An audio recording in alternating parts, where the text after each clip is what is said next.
Donc nous allons nous tenir debout et prendre nos Bibles dans Exode chapitre 23.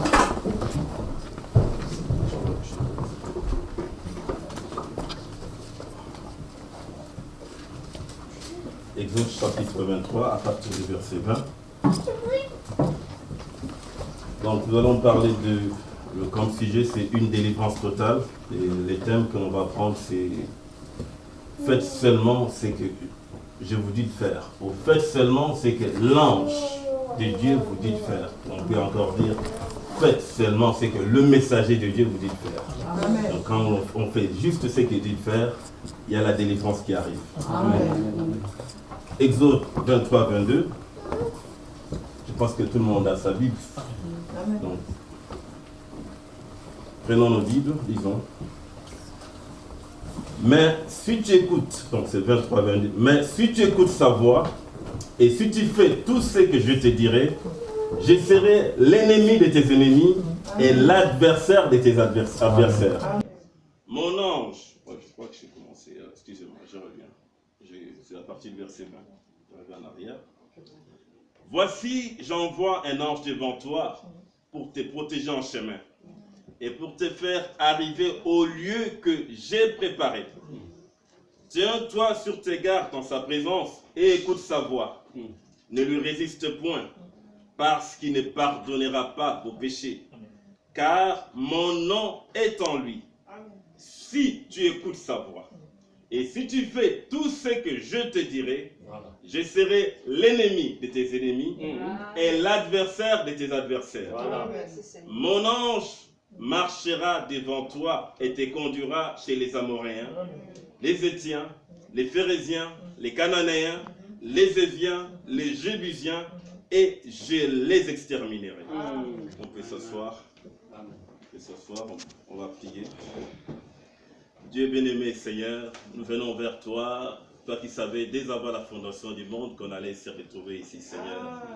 Et nous voici, Seigneur, alors que, Père, ce que tu avais vu avant est en train de s'accomplir. Nous voulons juste nous mettre des côtés, Seigneur, afin que toi, tu puisses prendre le contrôle de toutes choses, Seigneur. N'importe qui peut ouvrir la Bible, Seigneur, même ouvrir les brochures, Père. Mais il faut que le Saint-Esprit descende pour vivifier cette parole, Père Tout-Puissant. Car tu as dit, la lettre tue, mais l'Esprit vivifie. Voilà. Nous avons besoin de ton Esprit, Seigneur Tout-Puissant, Seigneur. Par moi-même, je ne me suffis pas. Par eux-mêmes, mes frères ne se suffisent pas. Alors, ayant compris que nous ne pouvons rien faire sans toi, Père, nous venons vers toi nous abandonner, Père Tout-Puissant. Afin que toi, tu nous aides aujourd'hui, Père Tout-Puissant, à parvenir à cette délivrance, Seigneur, en suivant ce que le messager dit. Oh Père, nous venons nous abandonner, Père Tout-Puissant. Laisse que tes anges soient là, que le Saint-Esprit puisse être là, parce que tu as dit que la parole et le convoi de l'Esprit, Seigneur. Et nous voulons, Père, alors que nous allons parler de la parole, laisse que le Saint-Esprit, Père, puisse, au travers de la parole, Seigneur, se communiquer et apporter la délivrance. Nous te confions toutes choses dans le nom du Seigneur Jésus-Christ. Amen. Amen. Donc, nous venons de lire, voici, j'envoie un ange devant toi pour te protéger en chemin. Donc, on se rend compte qu'ici, c'est dans l'Exode. Exode, c'était Dieu qui parlait à Moïse. Au lieu que Dieu dise à Moïse, moi-même je vais me placer devant, mais Dieu dit à Moïse, j'envoie un ange devant toi, devant Moïse et devant Israël. Au lieu que Dieu lui-même se dévoile comme ça, il envoie un ange. Et pourquoi il envoie un ange? Pour te protéger en chemin. On peut se dire, mais Dieu, c'est toi qui protèges. Mais comment un ange doit nous protéger? On va continuer à lire. Donc, c'est un ange protecteur. C'était un ange protecteur. C'est encore un ange protecteur. Il est toujours cet ange. Il est le bouclier. Et nous allons comprendre plus loin que cet ange, c'est Dieu lui-même. Et c'est Dieu qui se dévoile sous une autre forme. Sous une autre forme. Voici, j'envoie un ange devant toi pour te protéger en chemin. Sur notre chemin ici sur la terre, peu importe ce que nous faisons, les chrétiens sont protégés par des anges. La Bible dit, même les prophètes en parlent, l'ange de l'Éternel campe autour de ceux qui le craignent. Et Frère Branham dit, ne soyez pas choqués quand j'ai dit Frère Branham dit, c'est un messager que Dieu a envoyé dans cet âge, un prophète. Dans la Bible, quand on prêchait, on disait des fois, Moïse a dit, Ésaïe a dit, Jérémie a dit, on dit, Pierre a dit, Paul a dit, et dans cet état, Dieu aussi a envoyé un messager comme Paul. C'est pourquoi nous disons, Frère Branham a dit. Donc, ne soyez pas chopés, prenez plutôt les contenus de 6. Si ça vous achoppe, c'est comme quand vous mangez un poulet, vous arrivez à un os. Vous ne jetez pas tout le poulet. Vous prenez l'os, vous mettez de côté. Vous mangez la viande. Donc, si ça vous achoppe, je dis, Frère Branham a dit, ça vous achoppe, prenez ça, mettez ça d'abord à côté, et prenez le contenu. Et vous allez manger la viande, la cuisse pour la viande, la chair du poulet, et après vous allez comprendre que c'est que Frère Branham a dit est juste. Donc, nous allons avancer comme cela. Voici, j'envoie un ange devant toi pour te protéger. Donc, je disais, Frère Branham dit, les anges de Dieu, ils dressent leur tente. C'est-à-dire, ils viennent avec des tentes, ils dressent. Ça, nous sommes dans un domaine spirituel. Voilà. Et l'évangile qu'on prêche, les gens croient que l'évangile c'est juste naturel, qu'on lise juste les Écritures. Non, l'évangile est surnaturel. Amen. Il y a ici des anges qui se campent. Amen. Il y a des anges qui sont autour de nous, c'est-à-dire ils ont dressé leurs tentes, des tentes comme au temps d'Abraham, ils dressent leurs tentes et ils campent autour de nous. Amen. Donc, Frère Branham dit, les anges campent autour de nous, ils dressent leurs tentes et ils campent autour de nous. Amen. Mais ici, il ne s'agit pas juste des anges. Quand Dieu parle à Moïse, il parle d'un ange. Voici, j'envoie un ange. Voilà. Il y a des anges, mais ici, il envoie un ange qui est particulier, pour te projeter en chemin et pour te faire arriver au lieu que j'ai préparé. Donc, Dieu avait préparé un endroit, il l'avait déjà préparé, mais pour arriver à ces lieux, il fallait qu'il y ait un ange protecteur. Il fallait qu'il y ait un ange qui le conduise en chemin, parce que c'est cet ange qui connaît les chemins. Nous aussi, les seigneurs, dans cet état, le Seigneur a dit, je m'en vais vous préparer une place. Il est allé préparer une place. Il y a vraiment une place. Ces corps célestes existent.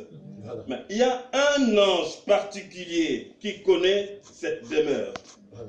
Il y a un ange particulier. Il y a beaucoup d'anges. Il y a Gabriel, il y a les chérubins, mais il y a un ange particulier qui peut nous guider à atteindre cette vraie demeure spirituelle.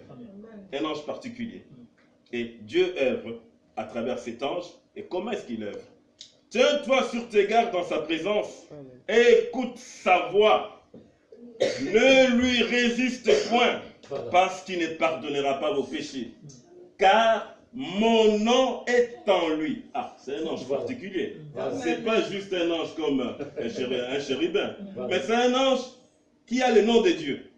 Ah, mais qui est cet ange qui, quand on le voit, on l'appelle éternel. Hein? On l'appelle Jéhovah Jireh. Mais qui est cet ange-là? Mais c'est Dieu lui-même. C'est Dieu qui change de forme. Il prend une autre forme, la forme d'un ange, pour venir protéger son peuple. Il prend cette forme. Et la forme qu'il avait prise là, c'est la forme de la colonne de feu. La colonne de feu, Dieu, comme l'ange de l'alliance. C'est l'ange, la colonne de feu qui s'était née devant les enfants d'Israël pour les protéger.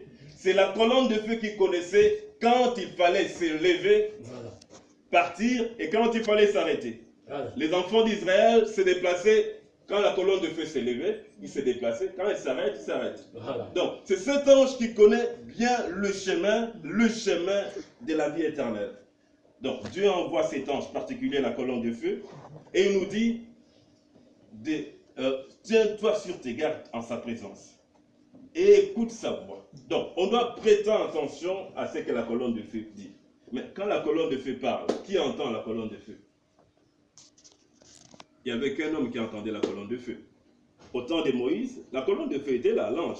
Mais quand la colonne de feu, les enfants d'Israël ont voulu entendre cette colonne de feu parler, ils ont dit, nous voulons nous-mêmes entendre Dieu parler. Bon, Dieu a dit, bon, qu'ils viennent tel jour, qu'ils se sanctifient, que personne ne touche la montagne, qu'aucun animal ne vienne sur la montagne, et je vais parler. Quand cet ange a commencé à parler, c'était des tonnerres. Des tonnerres qu'on a, bon, des tonnerres qu'on a ici, c'est rien. Au point que les enfants d'Israël ont dit, non, nous allons mourir. Que Dieu ne parle pas, mais toi Moïse, va, que cet ange puisse te parler, et toi tu viens nous dire cela. Donc toi tu vas être là, l'ange te parle, toi tu viens nous raconter ce que l'ange a dit, et nous allons suivre. Donc, quand Moïse s'est tenu là, pour apporter la parole, il répétait ce que l'ange lui avait dit. L'ange lui avait dit telle chose, les 10 commandements et toutes ces choses. Donc, Moïse était juste un intermédiaire. Un intermédiaire, donc, que l'ange du Seigneur utilisait. Donc, tiens-toi sur tes gardes. On se tient sur nos gardes quand le messager qui va vers l'ange reçoit la parole et la ramène pour nous donner, on doit faire attention à ça. Il s'agit de la vie éternelle. Il s'agit de quelque chose de précieux. Ne lui résistez point parce qu'il ne pardonnera pas vos péchés. Ici, il est parlé d'un péché impardonnable. Le Seigneur Jésus-Christ nous a dit, tous les péchés sont pardonnables, excepté le blasphème contre le Saint-Esprit. Donc, ici, là, Christ parle du blasphème du Saint-Esprit comme un péché impardonnable. Ici, Dieu, dans l'Ancien Testament, il parle de la résistance à cet ange comme un péché pardonnable. Donc, nous comprenons bien, quand nous voyons, analysons très bien qu'il y a une similitude entre l'ange de l'Ancien Testament et le Saint-Esprit du Nouveau Testament. L'ange de l'Ancien Testament connaissait le chemin, connaissait le pays. Le Saint-Esprit du Nouveau Testament, c'est lui qui connaît le pays de la promesse. Sans le baptême du Saint-Esprit, peu importe ce que tu fais, tu n'entreras pas au ciel. Donc, c'est le Saint-Esprit, dans l'Ancien Testament, qui était cet ange qui a parlé à Moïse. Le Saint-Esprit, dans le Nouveau Testament, il est là dans le Nouveau Testament. Le blasphème contre le Saint-Esprit est impardonnable. Mais comment le Saint-Esprit agit? Les Saint-Esprit ont un messager. De la même manière qu'il a fait avec Moïse, il le fait aussi dans le Nouveau Testament. Il loin toujours les messagers. Parce que Dieu a établi des lois.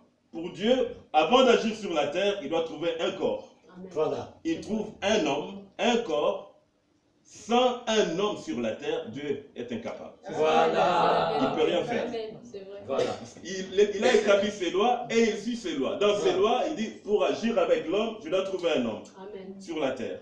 Il avait trouvé un homme, Moïse, en qui l'ange parlait, et les gens, pour avoir quelque chose, devaient passer par Moïse. Voilà. Et dans le Nouveau Testament, c'est encore pareil. Dieu choisit toujours quelqu'un à qui il révèle sa parole, et quand les gens reçoivent cette parole, ils ont la vie éternelle. Donc ils arrivent au pays promis.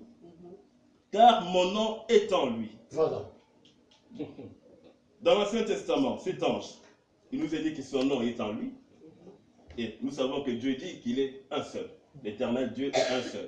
Les enfants d'Israël ne devaient adorer aucun autre Dieu. Voilà. Mais cet ange de l'Ancien Testament-là, qui avait le nom de Dieu, c'était Dieu lui-même. Et dans le Nouveau Testament, le Saint-Esprit, ce n'est pas une troisième personne. Non, il y a un seul Dieu.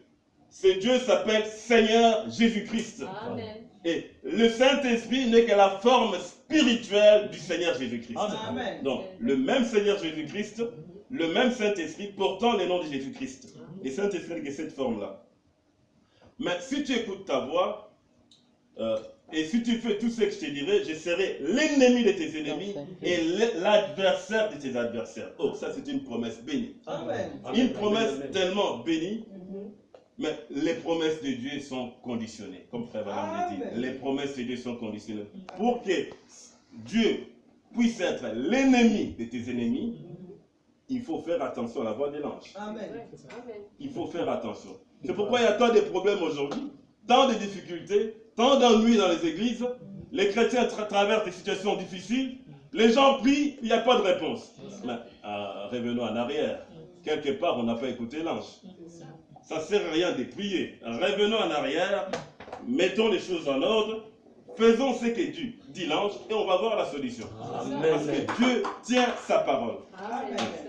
Mon ange marchera devant toi et te conduira chez les Amoréens, les Étiens, les Phérésiens, les Cananéens, les Éviens et les Jébusiens, et je les exterminerai. Vous voyez ce qui est là. Il y a un contraste là. L'ange de Dieu, au lieu de conduire les enfants d'Israël directement dans un pays coulant du lait du miel, c'est un pays coulant du lait du miel, dans la facilité, mais l'ange, quand il vient, il conduit les enfants dans les difficultés. Devant vous, il y a les Éphérésiens, les Jébusiens. Les Jébusiens sont armés, ils vous attendent avec des armes. Devant vous, il y a les Phérésiens, ils sont armés. L'ange vous conduit au combat. Donc, il ne faut pas avoir peur. les tribulations, les tentations, les épreuves vont arriver, mais l'ange est là. C'est l'ange qui vous conduit là. Vous pourrez dire, mais c'est difficile, ma vie est difficile, j'ai que les épreuves. Mais non, c'est la voix de l'ange du Seigneur. C'est l'ange qui est en train de vous conduire sur cette voie. L'ange vous conduit pour vous apprendre, pour vous montrer que vous êtes différent du monde. Vous êtes différent et que nous combattons dans la victoire. Amen. Nous combattons dans la victoire. Donc, c'est exactement, si vous voyez la vie du Seigneur Jésus-Christ, quand il a été rempli du Saint-Esprit au Jourdain, directement, le Saint-Esprit l'a conduit dans la tentation. Voilà. La Bible montre, l'Esprit le conduisit. Il a été conduit par l'Esprit. L'Esprit qui était en lui l'a conduit dans la tentation. Donc, quand quelqu'un a le Saint-Esprit, les tentations vont arriver. C'est Dieu qui te conduit sur ces chemins. Dieu veut prouver au monde que tu es un fils de Dieu.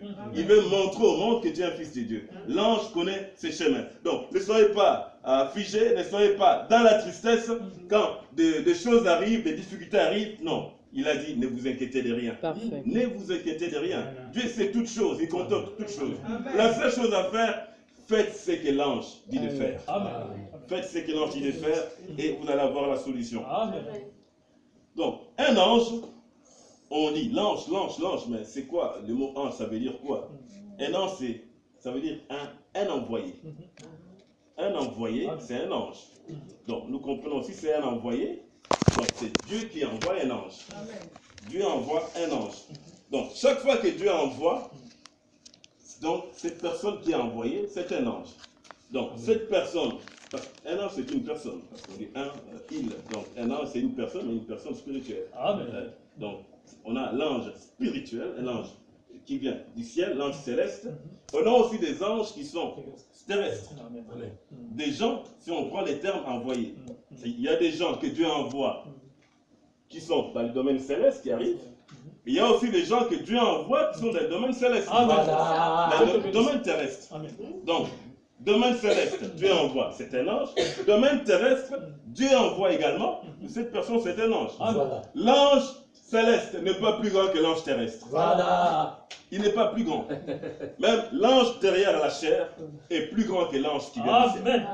Donc, parce que le même, ils ont la commission. Chacun a sa mission venant de Dieu. Et aujourd'hui, les gens sont dans la confusion. Dans la confusion. Dans la confusion. Mais la Bible dit, mon peuple ne sera plus jamais dans la confusion. Donc, nous allons, cette fois-ci, avancer un peu. Les anges ont été dans l'Ancien Testament. Il y en a eu beaucoup. La naissance de Moïse, il y avait un ange qui a apparu à son père, lui montrant la délivrance pointant vers le nord. La naissance de Samson, il y avait un ange. Il y en a tellement. Les anges, on a vu dans l'Ancien Testament. Mais maintenant, actuellement, les gens croient que, comme nous sommes dans le Nouveau Testament, le Saint-Esprit est venu, alors c'est fini les anges. Non, c'est pas fini les anges. Les anges sont là. Les anges de Dieu sont là. Dieu envoie des anges. Il y a un ange que Dieu envoie, un ange, le Saint-Esprit. Hein? Mais il y a aussi des anges qui campent autour de nous. Il y a aussi des anges terrestres que Dieu envoie. Donc, Dieu ne change pas. Ce qui a été, c'est ce qui est. Donc, il est toujours le même. Jésus-Christ est le même hier, aujourd'hui, éternellement. C'est même ça la clé de la Bible. C'est là où les gens sont perdus dans cet âge parce que ils n'ont pas su voir que l'Ancien Testament, c'est l'ombre du Nouveau Testament. Et si on va encore plus loin, comme le prophète l'a dit, le Nouveau Testament, c'est l'ombre de ce qui s'est fait en ces derniers jours. Donc, quand on lit l'Ancien Testament, ça nous conduit à voir ce qui s'est fait dans le Nouveau Testament. Quand on arrive dans le Nouveau Testament, on lit, cela nous conduit à voir ce qui s'est fait en ces derniers jours. Or, les gens ne voient pas. Ils louent Dieu pour ce qu'il a fait dans le passé. Il a fait avec Moïse, le Dieu d'Abraham et tout. Dieu est avec Christ, il a marché sur la mer, il a guéri les malades, les gens sont contents. Mais ils n'arrivent pas à voir ce que Dieu est en train de faire en ces derniers jours. Dans ces derniers jours, Dieu a envoyé encore un ange. Un ange céleste, un ange terrestre pour délivrer son peuple. Donc, la délivrance, le fait, c'est donc, selon les dictionnaires, c'est le fait de délivrer. Donc, quelqu'un qui était lié, on le délivre. Il peut y avoir des liens charnels, physiques, on te délivre. Il peut y avoir des liens spirituels, c'est-à-dire des démons t'ont lié.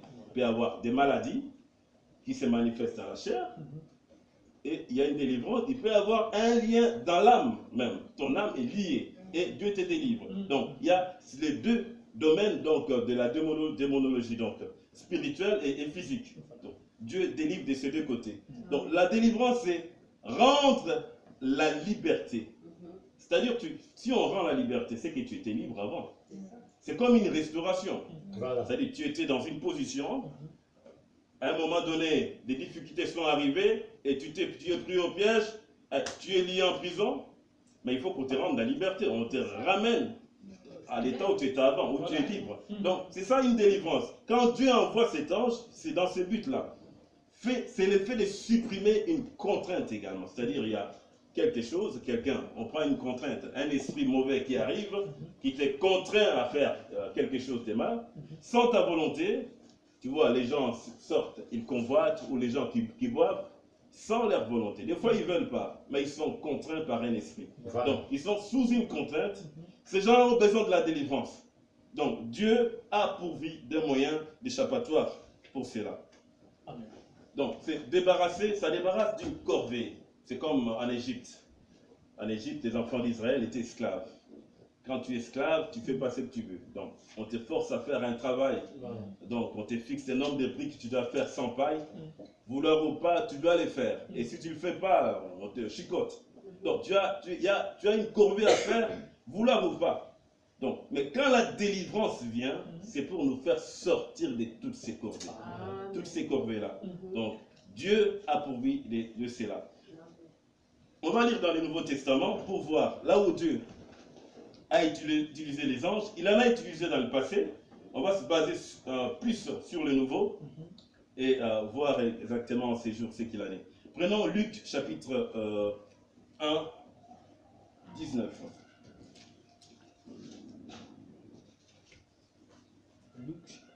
Luc chapitre 1.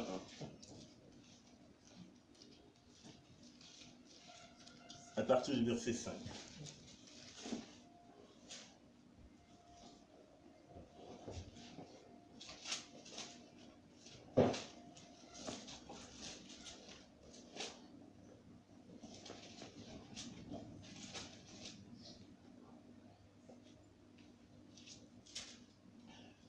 Luc 1, à partir du verset 5.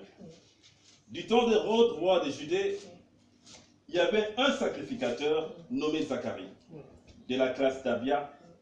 Sa femme était d'entre les filles d'Aaron et s'appelait Élisabeth. Tous deux étaient justes devant Dieu, observant d'une manière irréprochable tous les commandements et toutes les ordonnances du Seigneur.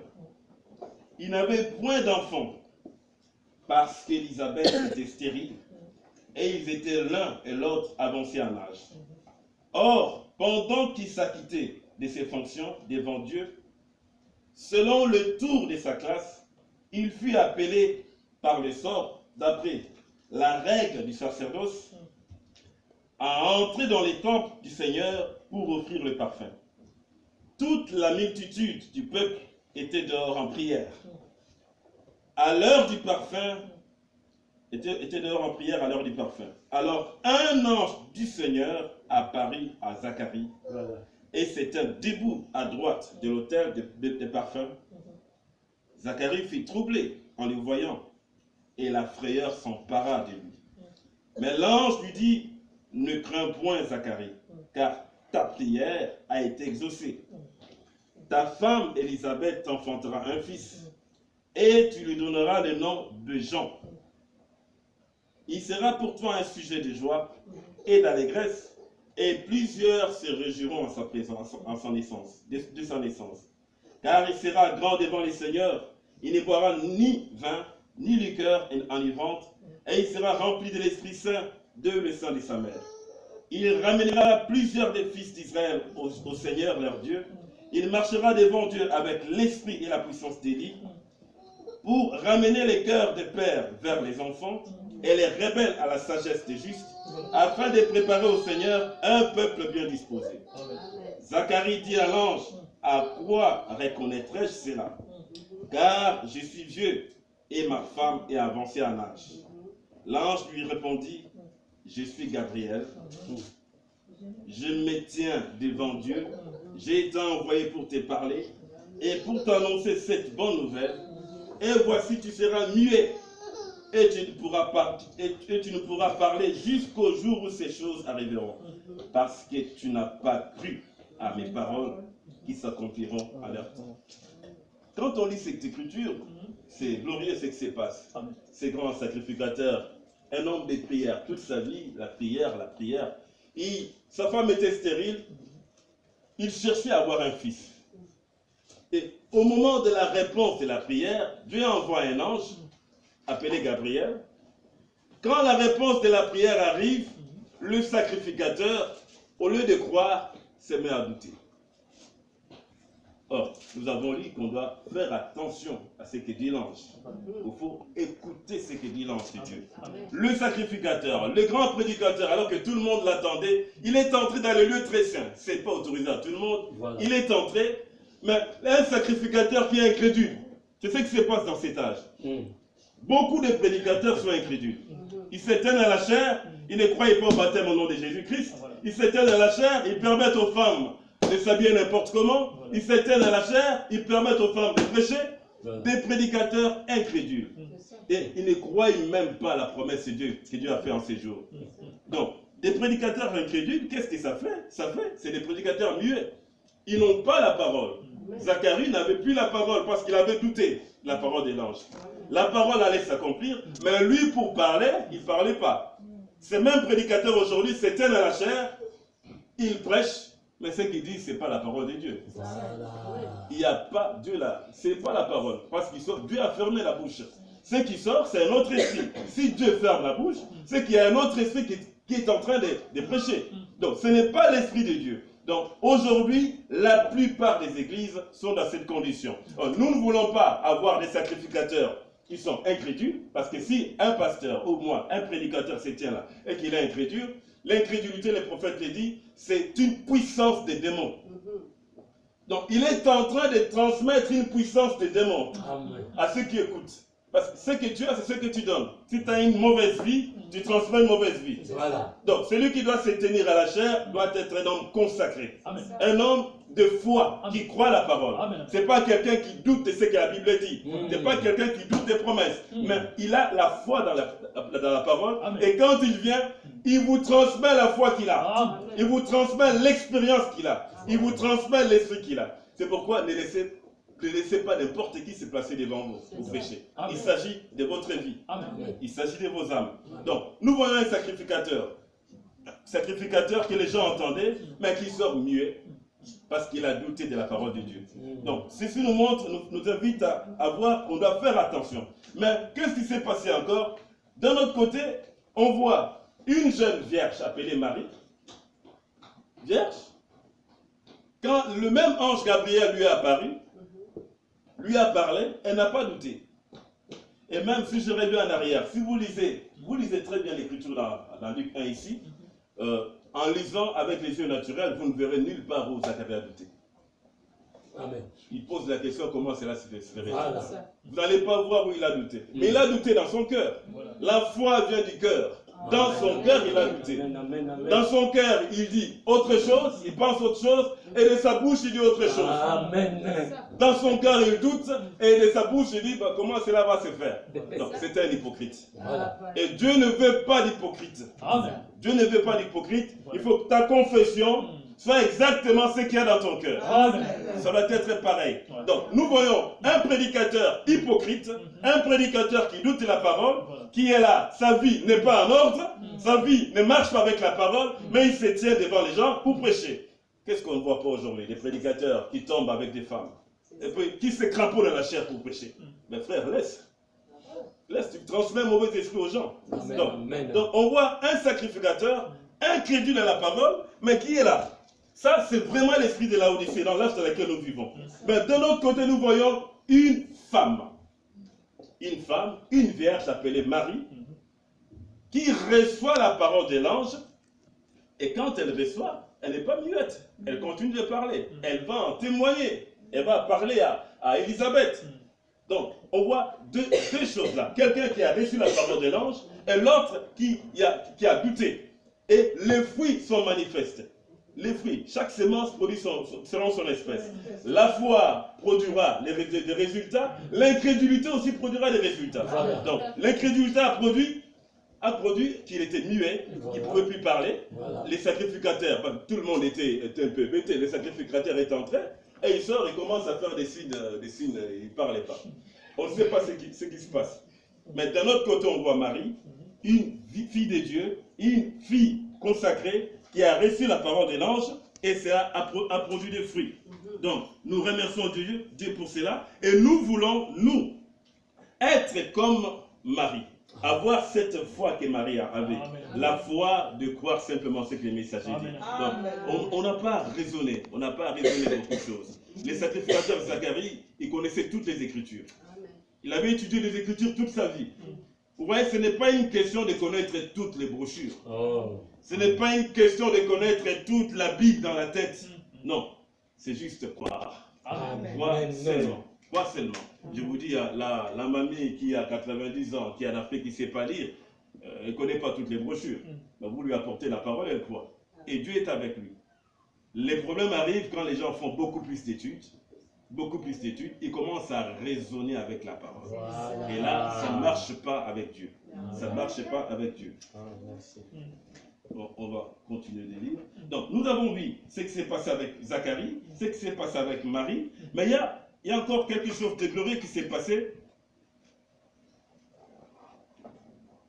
Oui, qui s'est passé avec Pierre, avec les apôtres, dans Actes chapitre 5, Acte 5, à partir du verset 16.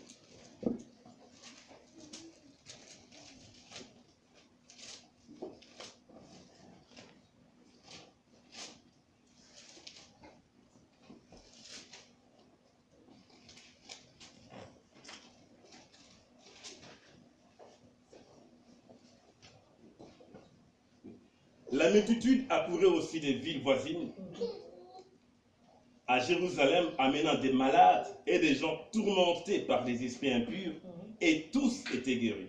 Cependant, le souverain sacrificateur et tous ceux qui étaient avec lui, savoir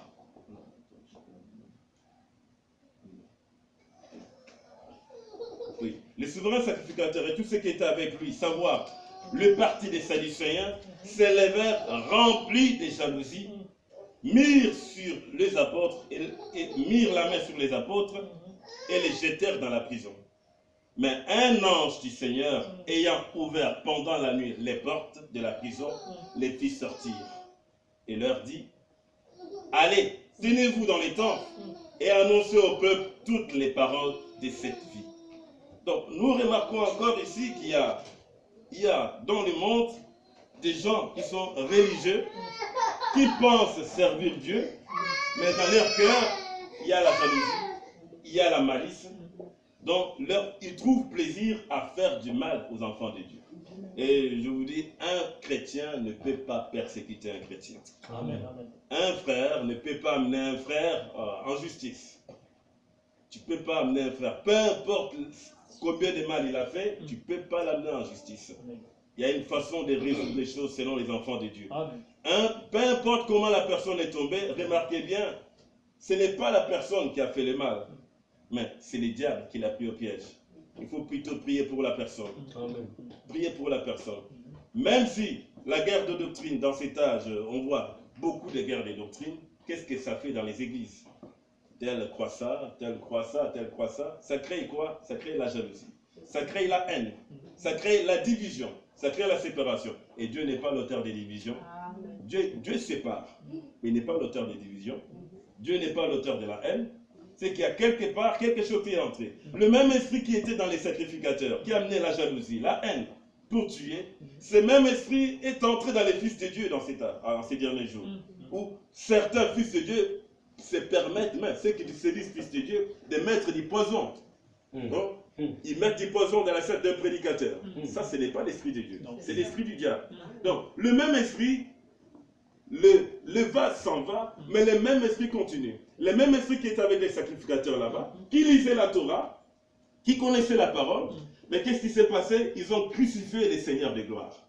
Ils ne se sont pas arrêtés là, ils se sont mis à arrêter les apôtres, les mettre en prison, dans le but de les tuer. Mais le Seigneur est un secours qui ne manque jamais dans la détresse. Il est ce secours qui ne manque jamais dans la détresse. Dieu envoya un ange du Seigneur. Il est écrit un ange du Seigneur. Et remarquez que dans la Bible, quand on dit un ange du Seigneur, l'ange du Seigneur, c'est Dieu lui-même. Amen. L'ange du Seigneur. On peut parler d'un ange, mais quand on dit l'ange du Seigneur, donc c'est Dieu lui-même qui se présente sous la forme d'un ange. Un ange du Seigneur ayant ouvert pendant les nuits les portes de la prison, les fit sortir et il leur dit d'aller prêcher. Donc les portes automatiques, ça existait déjà, n'en faites pas. L'homme n'a rien découvert. L'ange arrivait, il ouvre la porte. Les gens ne voyaient pas qu'un ange ouvrait la porte. Les gens voient juste la porte ouverte. Mais un ange a ouvert la porte. Les portes automatiques, ça existait déjà avant. Donc, Dieu n'est pas surpris par les progrès scientifiques. Nous sommes encore loin, totalement loin de ce que Dieu est. Nous sommes encore loin. Ça existait déjà. Et la même chose s'est fait encore dans Acte 12.1. Si on lit Acte 12.1, qui est encore merveilleux.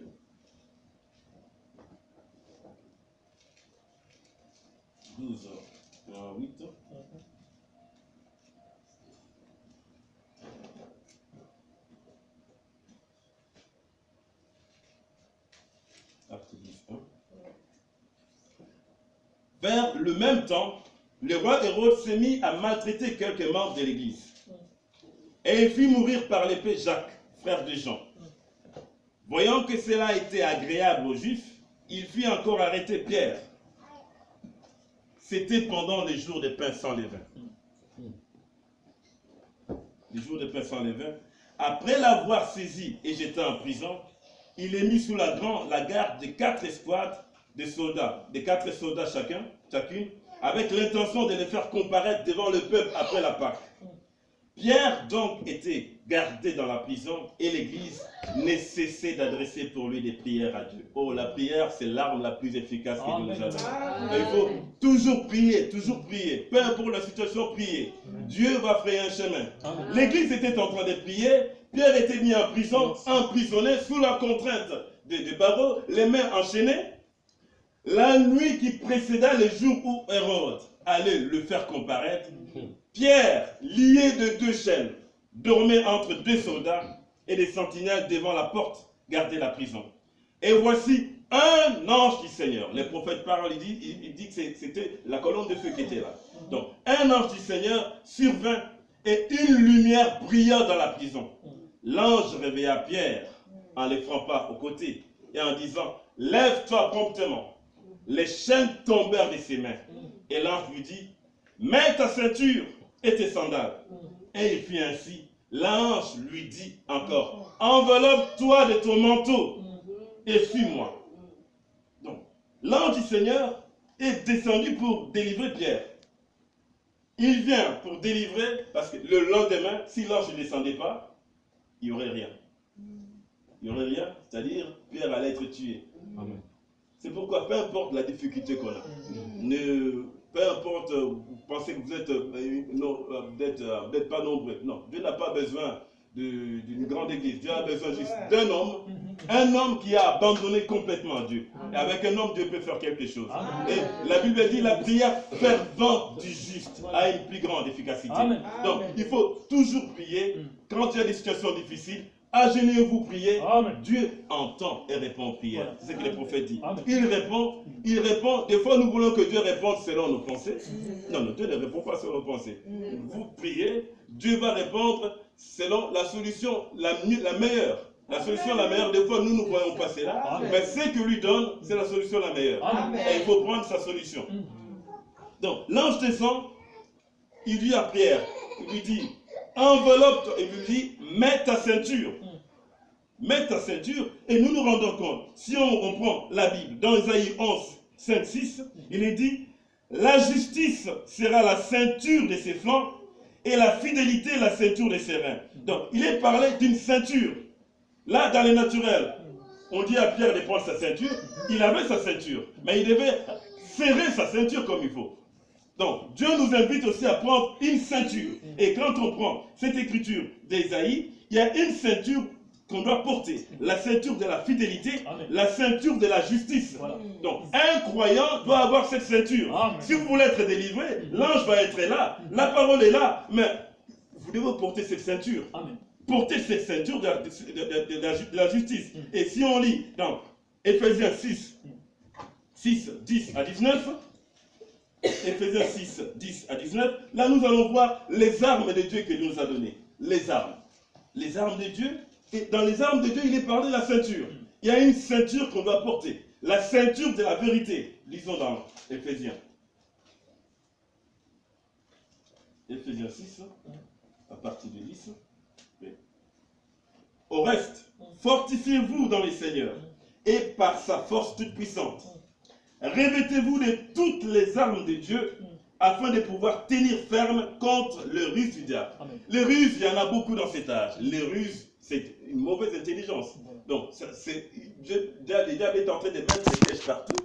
Il met des pièges pour tromper les fils de Dieu. Mais il y a une façon de vaincre tous ces pièges.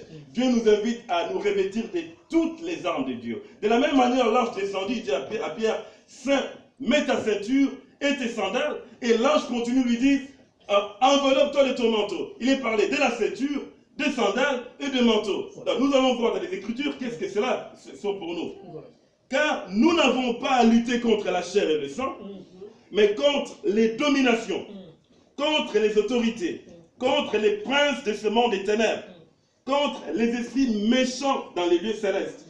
C'est pourquoi prenez toutes les armes de Dieu, afin de pouvoir résister dans les mauvais jours et tenir ferme après avoir tout surmonté. Tenez donc ferme et ayez à vos reins la vérité pour ceinture. La vérité, la parole.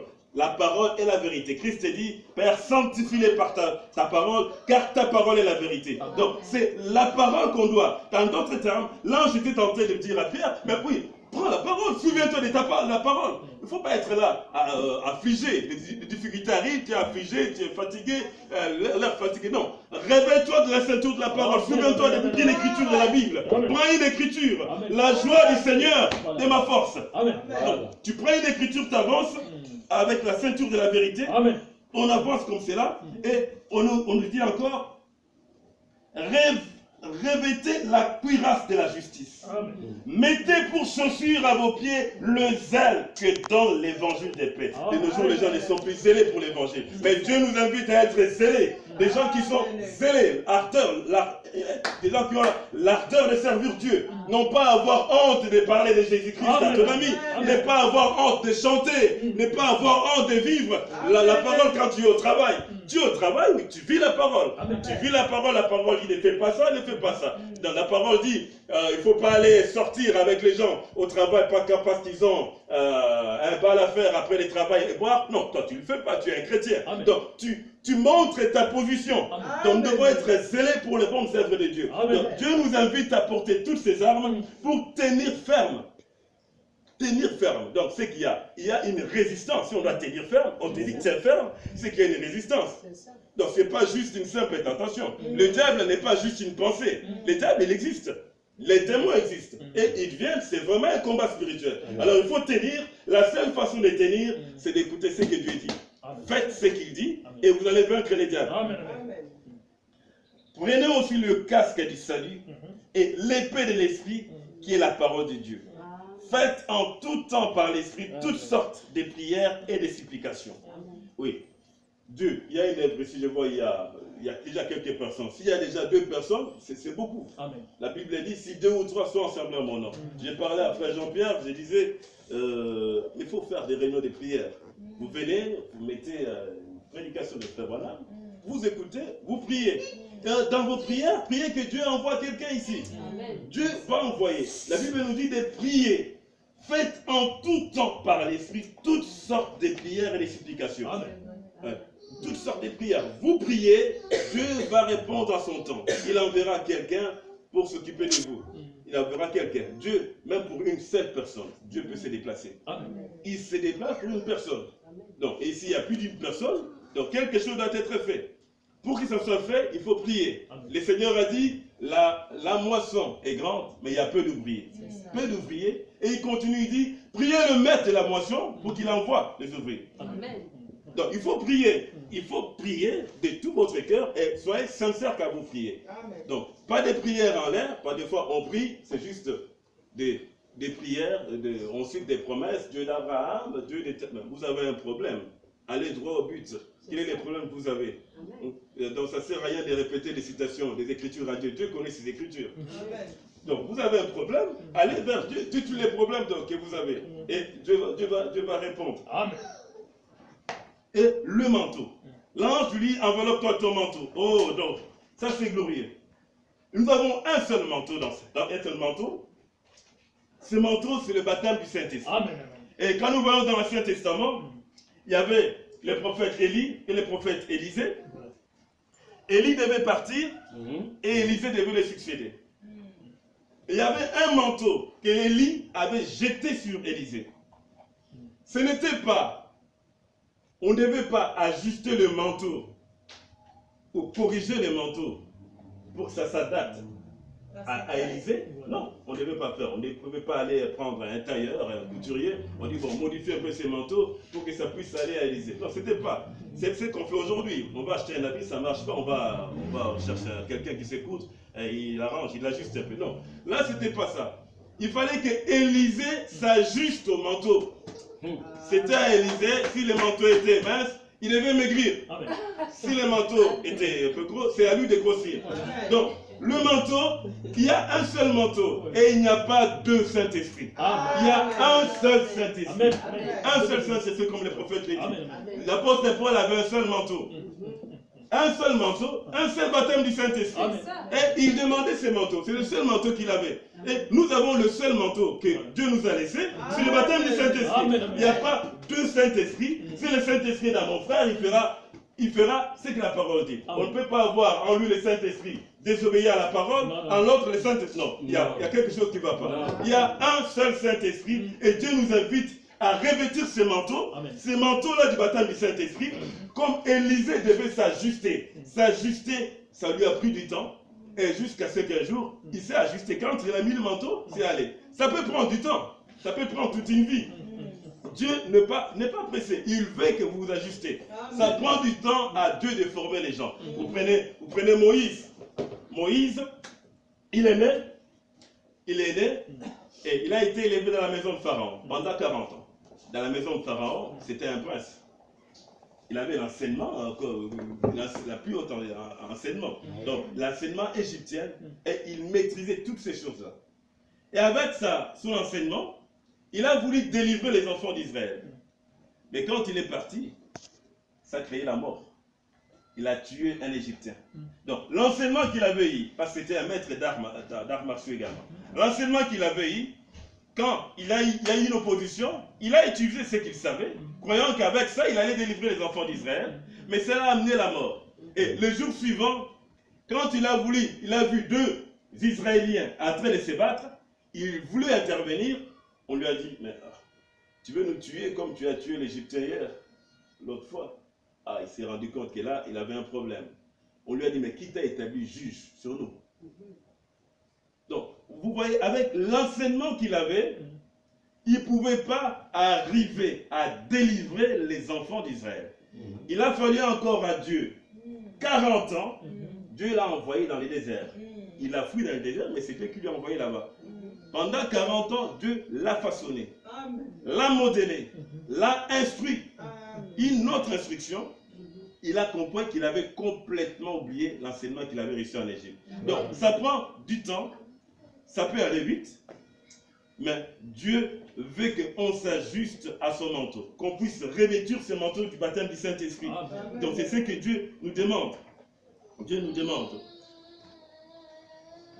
On va lire dans 2 Corinthiens 6, 14.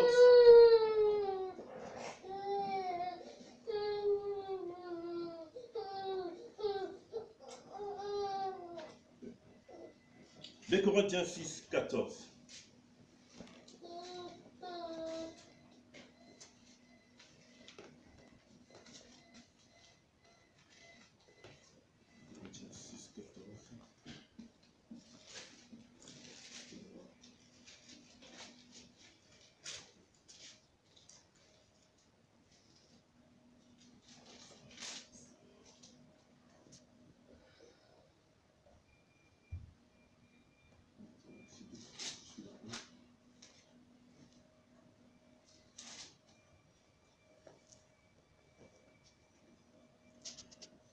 2 Corinthiens 6, 14. Ne vous mettez pas avec les infidèles sous un joug étranger. Écoutez ce que Dieu nous dit. Toi, un croyant, on te voit chaque fois avec des infidèles. Il y a quelque chose qui ne va pas. Il y a quelque chose qui ne va pas. Je ne dis pas d'être ennemi. Je ne dis pas, vous pouvez être saluer des gens. Mais toi, chaque fois, on te voit avec des païens, tes amis sont des païens. Mais si tu marches avec des païens, c'est que tu es un païen. Il y a quelque chose du paganisme en toi. Parce que la profondeur appelle la profondeur. Appelle la profondeur. Ne vous mettez pas avec les infidèles sous un joug étranger. Car quel rapport y a-t-il entre la justice et l'iniquité? L'iniquité, c'est le péché volontaire. On sait, de la même manière, là, je vous apporte la parole, je vous donne les Écritures, vous lisez, mais vous endurcissez votre cœur. Vous ne voulez pas croire, vous ne voulez pas obéir. Vous rentrez à la maison, vous faites totalement autre chose. Vous sentez même une voix qui vous dit dans votre cœur, ne faites pas, mais vous le faites quand même. Vous le faites, donc ça c'est l'iniquité. Dieu ne veut pas qu'on commette l'iniquité, un péché volontaire. Tu sais que la parole dit de ne pas faire ça, mais toi, par ta volonté, tu ne veux pas de la volonté de Dieu. Tu dis non, la volonté de Dieu, j'en veux pas. En d'autres termes, c'est ça. Quand tu rejettes la parole, c'est que tu ne veux pas de la volonté de Dieu. Non, je ne veux pas de la volonté de Dieu, je veux ma volonté. Donc tu fais selon toi. Donc Dieu ne veut pas qu'on fasse cela. Il ne veut pas qu'on fasse iniquité. Qu'a-t-il de commun entre la lumière et les ténèbres? Quel accord y a-t-il entre Christ et Bélial? Ou quelle part a le fidèle avec l'infidèle? Quel rapport y a-t-il entre le temple des dieux et les idoles? Et frère Branham dit, tout ce qui passe avant Dieu dans votre cœur est une idole. Tout ce qui passe avant Dieu. Donc, là, à un moment donné, on doit se dire la vérité. Même moi, la parole, quand elle vient, et c'est une épée à deux tranchants. Celui qui a la chair, la congrégation et tout le monde, personne n'est supérieur à la parole. Donc ne croyez pas que quand quelqu'un se met, il prêche la parole, il est au-dessus. Non, lui aussi va être soumis à la parole. Amen. Il va obéir. S'il n'obéit pas, ça ne sert à rien qu'il soit là devant. Amen. Il va obéir à la parole. Donc, tout ce qui passe avant Dieu, dans votre cœur, c'est une idole. Donc, on se rend compte qu'on a beaucoup d'idoles. Les gens aujourd'hui, on utilise des termes, j'adore, j'adore. Mais cela ne reflète que ce qu'ils ont. C'est leur idole. Oh, j'adore telle chose, j'adore. Non, on adore. On adore que Dieu seul. L'Éternel est seul Dieu. Donc, ces termes-là, adorer, est réservé à Dieu. Ce n'est pas réservé à toutes ces choses qu'ils disent. Donc, les idoles, les gens passent la télévision comme idole. Ils mettent les matchs de football comme idole, ils passent, ils aiment telle chose, beaucoup de choses. Leur travail devient même une idole. Certains préfèrent aller au travail au lieu d'aller à l'église. Le jour où il faut aller à l'église, il ne veut pas, il reste à la maison en train de faire autre chose, en train de regarder Susu ou quoi que ce soit. Ça devient son idole. Donc tout ce qui passe avant la parole, c'est de l'idolâtrie.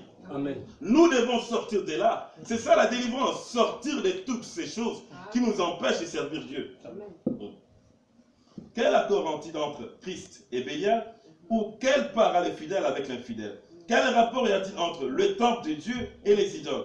Car nous sommes le temple de Dieu vivant, du Dieu vivant, comme Dieu l'a dit, j'habiterai et je marcherai au milieu d'eux, je serai leur Dieu et ils seront mon peuple. C'est pourquoi, sortez du milieu d'eux et séparez-vous, dit le Seigneur. Ne touchez pas à ce qui est impur. Et je vous accueillerai. Je serai pour vous un père, et vous serez pour moi des fils et des filles, dit le Seigneur Tout-Puissant. Donc sortons individuellement, sortez. Si vous êtes lié par quoi que ce soit, quelque chose qui vous empêche d'obéir à la parole, c'est le temps de sortir. Le Seigneur est en train de vous appeler. Vous savez, l'œuvre du Saint-Esprit est tellement simple que les gens se passent à côté. Dieu, quand il vient pas avec des grands cris, de feux de lumière, non. La même je suis en train de dire d'une façon simple, mais c'est le Saint-Esprit qui est en train d'agir. Il faut juste une foi simple. Le prophète parle de la foi simple pour que Dieu agisse. Il dit, c'est comme l'hysope. L'hysope, quand Dieu avait dit aux enfants d'Israël de mettre le sang sur le linteau avant de sortir, le sang, il devait se servir de l'hysope, cette herbe-là.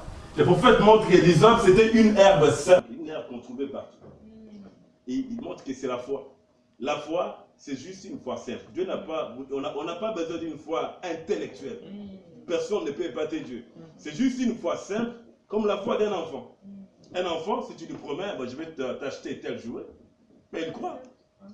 il croit que tu vas l'acheter, même si tu n'as pas. Demain, il va venir, oui, tu m'as promis, tu as amené les jouets. Le lendemain, il va venir. Il a la foi. Donc, Dieu nous invite à avoir cette foi simple, la foi dans sa parole. Amen. Sortons de tout ce qui nous empêche de servir Dieu, car la délivrance est là. C'est le temps de la délivrance, c'est le temps où Dieu veut faire quelque chose. Nous allons lire, on va prendre une prédication du frère Branham, le messager que Dieu a prêché dans cet âge. Comme vous avez dit, si j'ai dit frère Branham, ça vous achoppe. Mettez ça un peu à côté, écoutez le contenu. Hein? Donc, écoutez le contenu. Une délivrance totale. Paragraphe 46. L'Église est en minorité. Elle sera toujours en nombre jusqu'à la venue du Seigneur. Donc là, il y a une minorité. Donc ne vous inquiétez pas. L'Église a toujours été une minorité. Si on comprend l'Église par rapport au monde, le monde, vous verrez que c'est vraiment une minorité. Et cela va grandir. Il y aura toujours une minorité jusqu'au temps du départ. Au temps de Noé, il n'y avait que combien? La famille de Noé qui est partie. C'était ça l'Église. Avec autant d'Enoch qui est parti avant Noé, et avec une seule personne, Enoch, qui est parti en enlèvement. C'était ça l'Église. Donc l'Église, ce n'est pas tout le monde. Même l'Église ici, ce n'est pas tout le monde. Quand on parle de l'Église, on parle d'un individu. Quelqu'un qui est appelé par Dieu à sortir. C'est ça l'Église. Dieu appelle pour sortir. Donc, l'Église, le beau-frère est une Église, la sœur est une Église. Donc, ne considérez jamais la masse. Ne vous cachez jamais en masse. Quand Dieu est en train de parler, il parle individuellement à chaque personne. Amen. Il parle individuellement. L'Église est en minorité, elle sera toujours en nombre jusqu'à la venue du Seigneur. Mais elle est en train de vivre en dessous de ses privilèges, des privilèges que Dieu lui a donnés. Nous vivons en dessous des privilèges. Il y a tellement de promesses dans la Bible. Mais pourquoi nous ne voyons pas Dieu? Il y a quelque chose qui ne va pas quelque part. Hein? Il y a quelque chose qui ne va pas. Je parle de nous. Des gens, on croit les messages. Nous croyons les messages. Mais pourquoi on ne voit pas ce que Dieu a fait avec Frère Branham dans nos églises? Il y a quelque part, on est sorti du chemin. Nous devons dire la vérité, on est sorti du chemin. C'est le temps de revenir pour voir le même Dieu de Branham agir avec nous. Pour voir le Dieu de Pierre, le Dieu de Paul agir. C'est le temps de revenir, de sortir de tous les liens dans lesquels le diable nous a liés. Parce que Dieu, s'il a envoyé Frère Branham dans cet âge, c'est pour nous faire sortir des prisons dénominationnelles. Pour nous faire sortir des prisons. C'est qu'il y a des prisons. Des prisons spirituelles. Et il faut quelqu'un, un ange terrestre que Dieu envoie avec un message pour nous faire sortir de là. Mais quand nous sortons, est-ce que nous sommes vraiment sortis de là? Parce que si nous sommes sortis, on doit avoir les mêmes œuvres.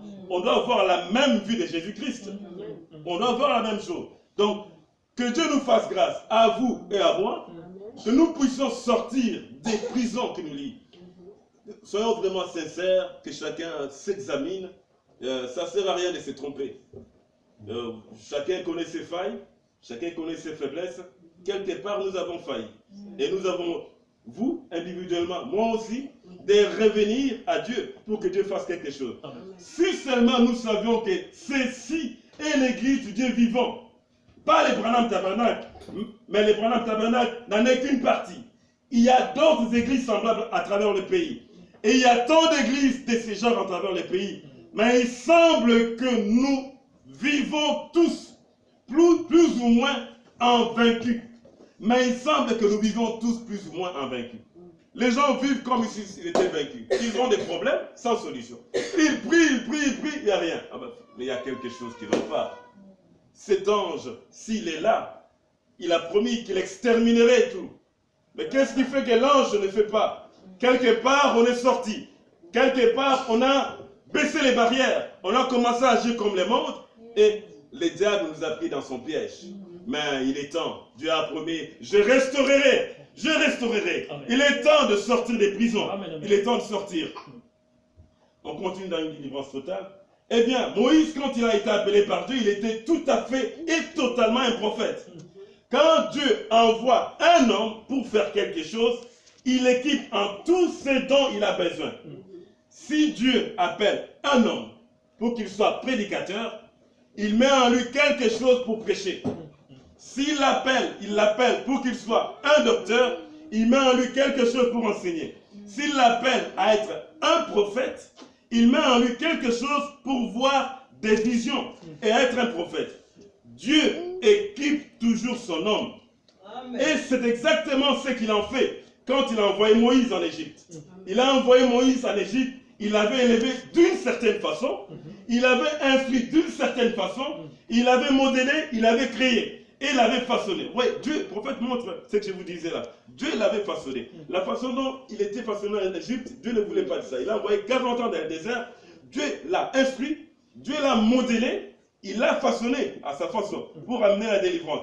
Après avoir promis à Abraham des centaines d'années, avant qu'il ne délivrait le peuple, alors il se souvint qu'il ferait Moïse tel que Moïse était. Donc Dieu avait promis à Abraham qu'il délivrerait Israël par une main puissante. Une main puissante. Les gens attendaient, les gens, sans comprendre la révélation, ils s'attendaient à ce qu'une main descende du ciel pour délivrer Israël. Mais non. Mais qu'est-ce que les gens ont vu? Ils ont vu un homme appelé Moïse qui venait. Et c'était lui la main puissante de Dieu. Amen. Moïse était la main puissante que Dieu avait envoyée pour apporter la délivrance. Et si vous attendez la délivrance dans cet âge, Dieu a encore envoyé une main puissante dans cet âge, selon Malachie 4, pour nous faire sortir de toutes les prisons. Qu'il ferait tel que Moïse était. Moïse était tout à fait un prophète. Dieu ne fait pas des demi-prophètes. Il ne fait pas des demi-prédicateurs. Il donne ces dons-là. Mais c'est les prédicateurs qui veulent être un demi-prédicateur parce qu'il ne veut pas méditer. Il ne veut pas beaucoup prier. Il ne veut pas sauver les Écritures. Il veut faire des compromis. Dieu ne fait pas des demi-chrétiens.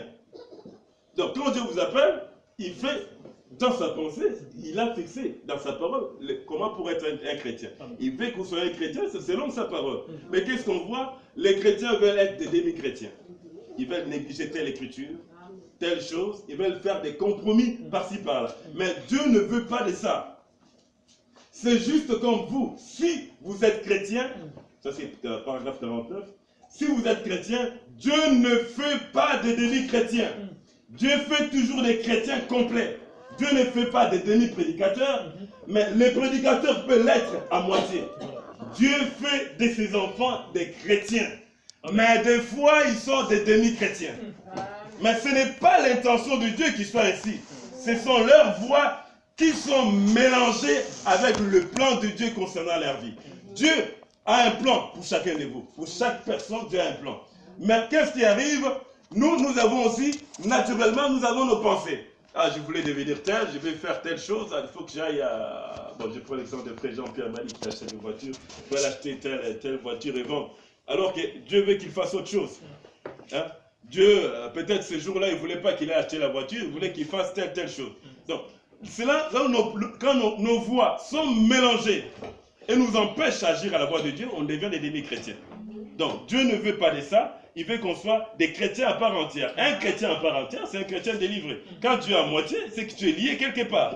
Tu as abandonné la volonté de Dieu concernant la vie. Et c'est ainsi qu'ils sont. Dieu ne veut pas qu'ils soient des demi-chrétiens ou des demi-prédicateurs. C'est compromettant de tous côtés. Des gens qui font des compromis de tous côtés, qui magouillent de tous côtés, qui mentent, qui convoitent les femmes, qui vivent n'importe comment. Et puis ils se disent être chrétiens. Non.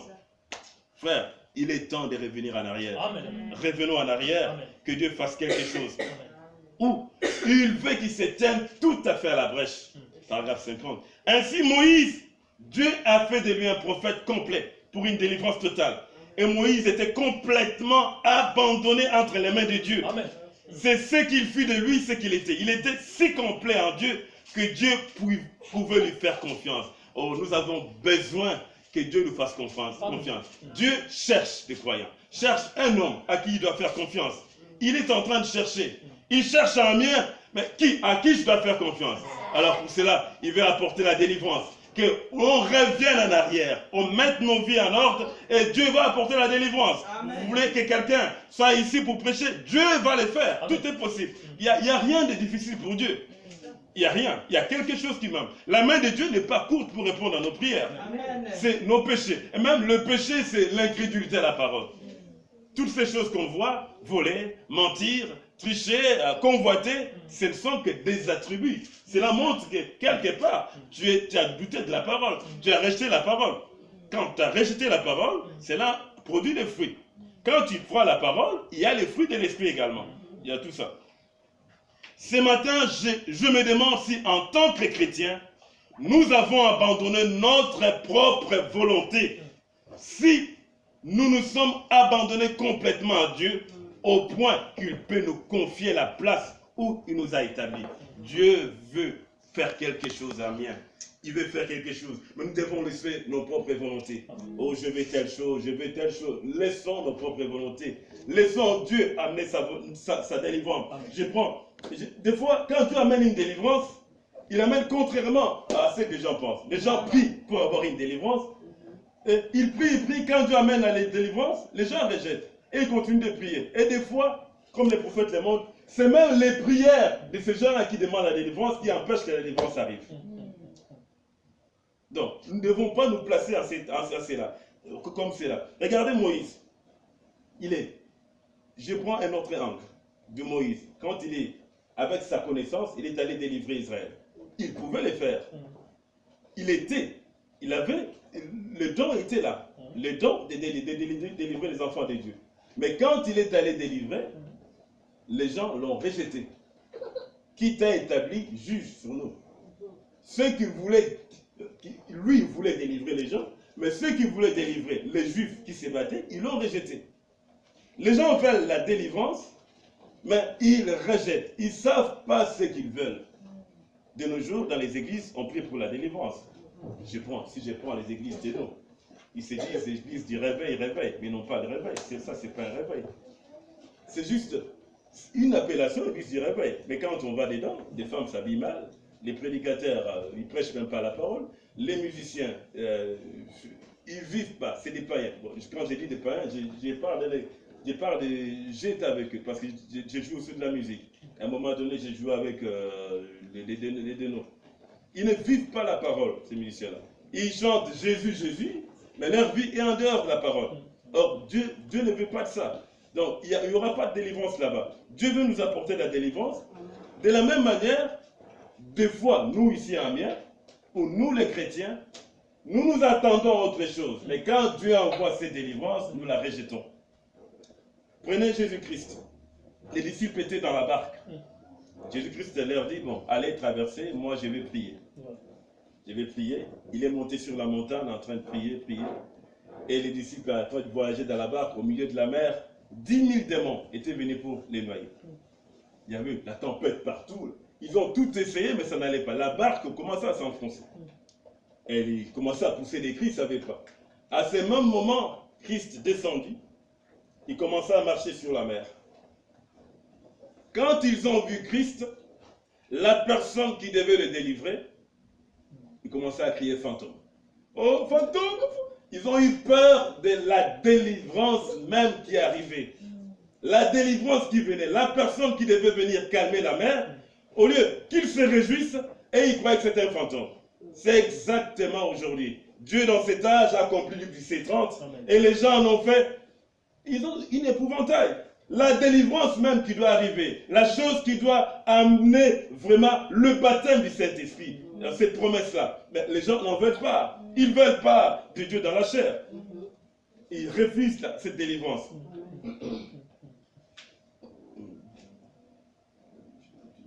Ce matin, je me demande si je pourrais m'abandonner à Dieu au point qu'il pourrait me faire confiance. Qu'il pourrait me faire confiance. Qu'il pourrait faire confiance à Frère Lévy. Qu'il pourrait faire confiance à notre comité d'administrateurs, à notre comité de diacres, aux membres de notre église. Nous avons tous un poste et nous avons un devoir. Le ministre a un poste du devoir où il se tient et prêche les richesses et l'œuvre de Christ, sans compromis. Donc, le ministre qui doit être là n'a pas à faire de compromis devant la parole. C'est comme Jean-Baptiste. Il était là, il prêchait, puis il voit Hérode qui arrive. Ah, il attaque directement Hérode. Il attaque Hérode parce que c'est juste un croyant. Les rangs sociaux qu'il a n'a rien à voir. N'a rien à voir devant Dieu. Nos rangs sociaux ne veulent rien. Ne vaut rien devant Dieu. Même nos rangs à l'église, diacre, administrateur, pasteur, tel prédicateur, oh, tel grand prédicateur de prêche. Devant Dieu, c'est rien. Dieu, c'est sa parole. Il n'y a rien qui est au-dessus de la parole. Il n'y a aucun prédicateur, aucun membre de l'église qui est au-dessus de la parole. C'est pourquoi tous nous devons revenir en ligne comme dans la vision de l'épouse, ne plus rompre les pas, suivre la voie de l'ange. le ministre a un poste du devoir où il se tient et prêche les richesses insondables de Christ sans compromis. S'il a un appel pour être un prédicateur, il n'épargnera rien pour un individu s'il est appelé pour être prédicateur. Et le membre de l'Église est appelé pour être membre d'un groupe bien déterminé. Ainsi, il ne se compromettra pas. Si l'Église croit que nous ne devrons pas jouer au jeu d'argent, alors ces membres ne devraient jamais toucher à un jeu de cartes. Donc, si on croit, la parole dit, on ne joue pas, et la parole le dit. On ne joue pas au jeu d'argent. On n'a pas expliqué, derrière, il y a un démon. On ne veut pas qu'ils soient liés. La voix de l'ange dit, on ne joue pas, parce qu'il a un démon derrière le jeu d'argent. Il y a des démons derrière le jeu des cartes. Donc, toi, tu dis, bon, oui, c'est juste pour me divertir. Oui, c'est pour te divertir. Mais tu ne sais pas derrière qu'est-ce qui se cache. Tu es lié par les démons. Donc, alors ces membres ne devraient jamais toucher à un jeu de cartes. Nous ne croyons pas que l'on doit boire. Ils devraient se détourner complètement de la boisson. Les chrétiens ne boivent pas l'alcool. Ils ne boivent pas l'alcool. Nous sommes des naziréens. Comme Jean-Baptiste, dans le sein de sa mère, il était rempli du Saint-Esprit. Il était un naziréen, un homme séparé. Il ne pouvait pas boire de l'alcool. Donc, les chrétiens ne boivent pas l'alcool. Ça ne sert à rien d'aller quelque part où les gens boivent de l'alcool. Tu dis, je veux juste être avec eux. Non, tu vas être transporté. Tu vas être transporté, tu vas te retrouver. Ça ne sert à rien de dire, bon, je vais juste m'asseoir avec eux dans ces dancing, juste quelques instants, c'est des amis de travail. Non, c'est des esprits que tu vas récolter. Donc, nous devons nous séparer. Nous ne croyons pas qu'on doive jouer au jeu d'argent ou fumer. Le membre de cette église ne devrait jamais toucher à une chose de ce genre. Dieu accorde une délivrance totale. Bon, le prophète parle de la délivrance et il lit la délivrance à ne pas jouer les jeux de cartes, à ne pas jouer les jeux d'argent. Donc, toutes ces choses, c'est des démons. Donc, lui qui a amené la délivrance dans cet âge nous invite à nous séparer de ces choses.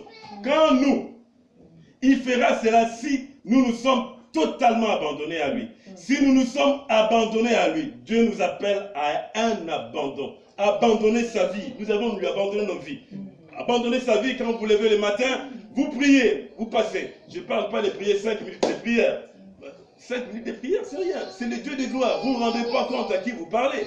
Le roi des rois. Vous avez un grand privilège de lui accorder, d'amener tout à la prière. Le matin, vous abandonnez votre vie à Dieu. La journée, vous pouvez aussi prendre un temps où vous lisez une brochure, vous lisez une Bible. Si quelque part vous trouvez un endroit, vous priez. Le soir, vous priez. Et n'oubliez pas la prière en famille. Si vous avez des familles, rassemblez vos enfants. Le soir, lisez la Bible et priez. Cela va garder la famille dans la parole. Amen. Il fera cela, donc c'est un abandon. Votre vie est entre les mains de Dieu. Il fera cela si nous nous sommes totalement abandonnés à lui. Si nous nous sommes abandonnés à lui, alors Dieu peut vivre en nous. Christ, l'espérance et la gloire, peut se refléter en nous quand nous nous mettons hors du chemin. Alors nos pensées sont ses pensées. Pouviez-vous vous imaginer Christ vivant ou jouant à la carte? Est-ce qu'on peut s'imaginer Jésus-Christ est là en train de jouer les cartes? Jésus-Christ est en train de convoiter, Jésus-Christ est en train de faire toutes ces choses, en train de faire les compromis que des fois, moi j'ai fait ou vous avez fait. Il est temps qu'on arrête toutes ces choses, qu'on revienne à la parole. Pourriez-vous imaginer Christ vivant ou jouant à la carte? Ainsi, si notre esprit est une partie de son esprit, il veut que cela soit sur base de notre confession. Mais nous laissons le diable venir prendre les dessus. Et dans votre cœur, là au fond, vous savez toujours que vous avez tort quand vous faites ces choses. On sait toujours qu'on a tort. Ah oui, ce que j'ai fait, c'est pas bon. On sait la voix qui nous dit, ne fais pas, mais on continue à le faire. Il est temps d'arrêter. Et quand un membre dit du mal d'un autre, un membre ou le frère dit du mal d'un autre, le frère va sur WhatsApp, il commence à répandre le mal. Il dit du mal, c'est le frère a vraiment commis un mal. Il a vraiment commis un mal et toi tu commences à répandre ça. Non, un chrétien n'est pas comme ça. La nature d'un chrétien, c'est de couvrir le péché. Ce n'est pas de répandre les mal. Ça, tu fais l'œuvre du diable. Même s'il a vraiment commis le mal, c'est le diable. Il ne faut pas répandre ça. Il y a une façon d'arranger les choses. Et quand un membre dit du mal d'un autre membre, vous savez que c'est mauvais. On ne critique pas. Les chrétiens ne se critiquent pas. Si un frère a mal fait, tu t'as vu ça. Ça ne sert à rien d'aller raconter à tous les frères. La parole a une façon de faire. Il nous dit, va voir ton frère. Tu vas le voir. Et tout Tout dépend de l'approche. Quand tu vas voir quelqu'un qui a commis un mal, si tu vas en frontal, mais il va rejeter. Des fois, le frère a commis un mal, mais toi tu vas aller voir, tu vas en attaquant. Non, la personne est déjà liée par des démons.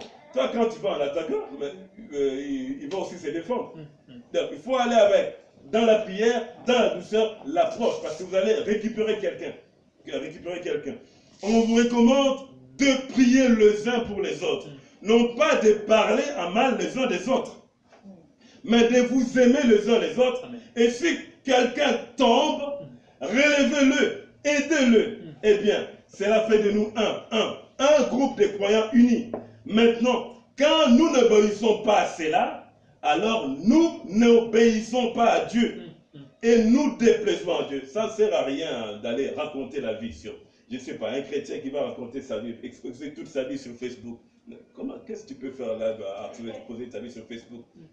Et des gens qui vont aller même faire des fréquentations pour se marier sur Facebook. Ce n'est pas conforme à la parole, toutes ces choses. Il y a une façon de faire les choses. Il y a une façon de faire. Nous devons sortir de toutes ces pièges que le diable nous a mis. Je ne dis pas que WhatsApp c'est mauvais, Facebook c'est mauvais. Il y a une façon d'utiliser cela. Amen. Il y a une façon d'utiliser. On peut l'utiliser pour la gloire de Dieu. Amen. On peut l'utiliser WhatsApp pour la gloire de Dieu. Voilà. Donc, c'est surveiller le motif que vous avez, l'esprit qui vous conduit. Quel est le but de ce que vous faites? Est-ce pour la gloire de Dieu? Donc, il faut surveiller cela. Et si quelqu'un tombe, relevez-le, aidez-le. Eh bien, cela fait de nous un groupe de croyants. Maintenant, quand nous n'obéissons pas à cela, nous n'obéissons pas à Dieu et nous déplaisons à Dieu. Et par conséquent, notre Église, notre peuple ne peut pas prospérer. C'est pourquoi il n'y a pas de prospérité. Je vous dis, Dieu on n'a pas fait le vœu à la pauvreté. Non. Les gens croient parce qu'on devient chrétien, on doit être pauvre toute sa vie.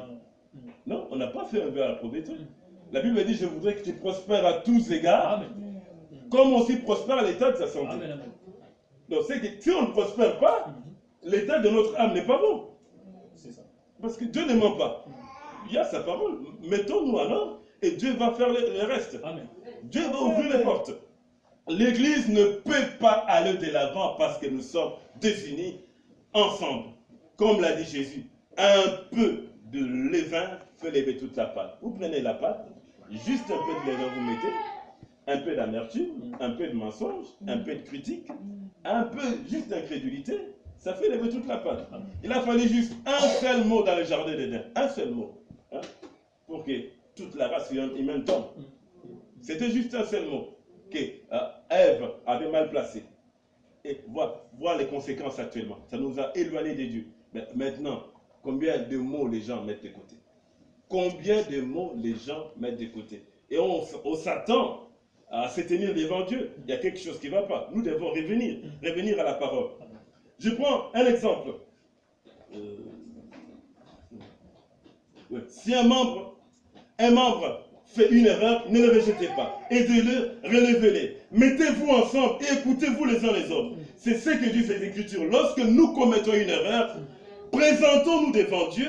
Avant de nous présenter devant Dieu, nous devons nous présenter devant la personne que nous avons offensée. Nous avons offensé un frère. Ça ne sert à rien d'aller devant Dieu et dire Dieu pardonne, il ne va pas t'écouter. Tu vas voir le frère avec un bon esprit, une bonne atmosphère, dans l'humilité. Frère, j'ai fait ça, je t'ai offensé, pardonne-moi. Et après, tu vas vers Dieu. C'est ça la façon d'arranger les choses. Mais bien souvent, nous cherchons des raccourcis. Ah bon, je ne vais pas le voir. Si je veux le voir, ben, il va croire que. Bon, et puis tu pries, Seigneur, pardonne-moi. Oui, tu penses dans ta tête que Dieu t'a pardonné. Mais tu n'es pas pardonné. Il y a une façon de faire selon l'Écriture. Nous devons écouter. Là, les prophètes aussi étaient confrontés à un problème. À un moment donné, il avait la pression. Les magistrats, les procureurs l'appelaient, ces problèmes d'impôts qu'il devait payer, on l'appelait, et à un moment donné, il n'en pouvait plus. Il était pris au piège. Il avait menti. C'est un prophète, mais il avait menti. Et il était dans la chair qu'il a menti. Je me demande combien de pasteurs peuvent passer devant la chair et dire tel jour j'ai menti, puis je suis allé mettre en ordre. Non. Tous, on est des hommes. Si le prophète a dû faire ça, il faut que tout le monde revienne sur terre, se rendre compte qu'on est des hommes, qu'on commet des erreurs. On doit mettre en ordre. Des fois, on doit montrer l'exemple aux croyants ils vont voir que oui, ah oui, s'il a menti, il a mis les choses comme ça. Moi aussi, quand ça va m'arriver, cette erreur-là va me servir de tremplin. Et l'erreur du prophète, nous ne sommes pas là pour pointer l'erreur du prophète, dire Frère Branham commet des erreurs. Non, un prophète ne commet pas d'erreur. Si Dieu a permis ça, c'est pour nous aider. Nous, qui en sont pris par des mensonges, par quoi que ce soit, nous aider. Voilà ce que dit le prophète. J'ai dû le faire. Je sais que j'avais mal agi. J'avais menti. J'avais poussé ma femme à mentir.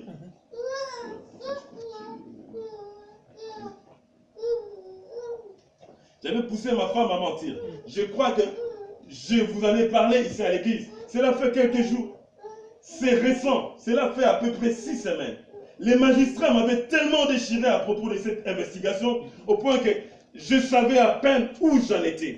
Je venais de quitter le bureau pour rentrer à la maison dîner et le numéro de téléphone privé a sonné. Et Meda est allée répondre au téléphone. Elle a posé sa main dessus et a dit, c'est encore une fois ces magistrats. J'ai dit, je ne pourrais pas supporter encore une soirée. C'est comme si ma tête va éclater. Je perds la tête. On me dit, on me tire de ce côté-ci, puis de ce côté-là. J'ai dit, je ne peux pas supporter cela. Puis j'ai sauté et j'ai dit, dis-leur que je ne suis pas ici à l'intérieur. Et je couris derrière la maison. On doit arrêter ça quelquefois. Et dire à l'enfant, bon, si telle personne arrive, dis-lui, je ne suis pas là, alors que tu es couché. Il ne faut plus faire ça. Voilà, on a arrêté ça.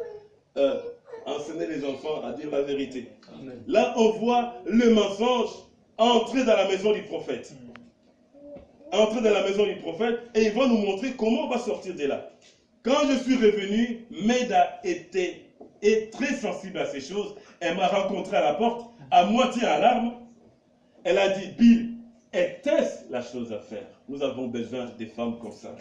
Quand les maris font une erreur, tu rentres et te dis, est-ce que c'était ça qu'il fallait faire?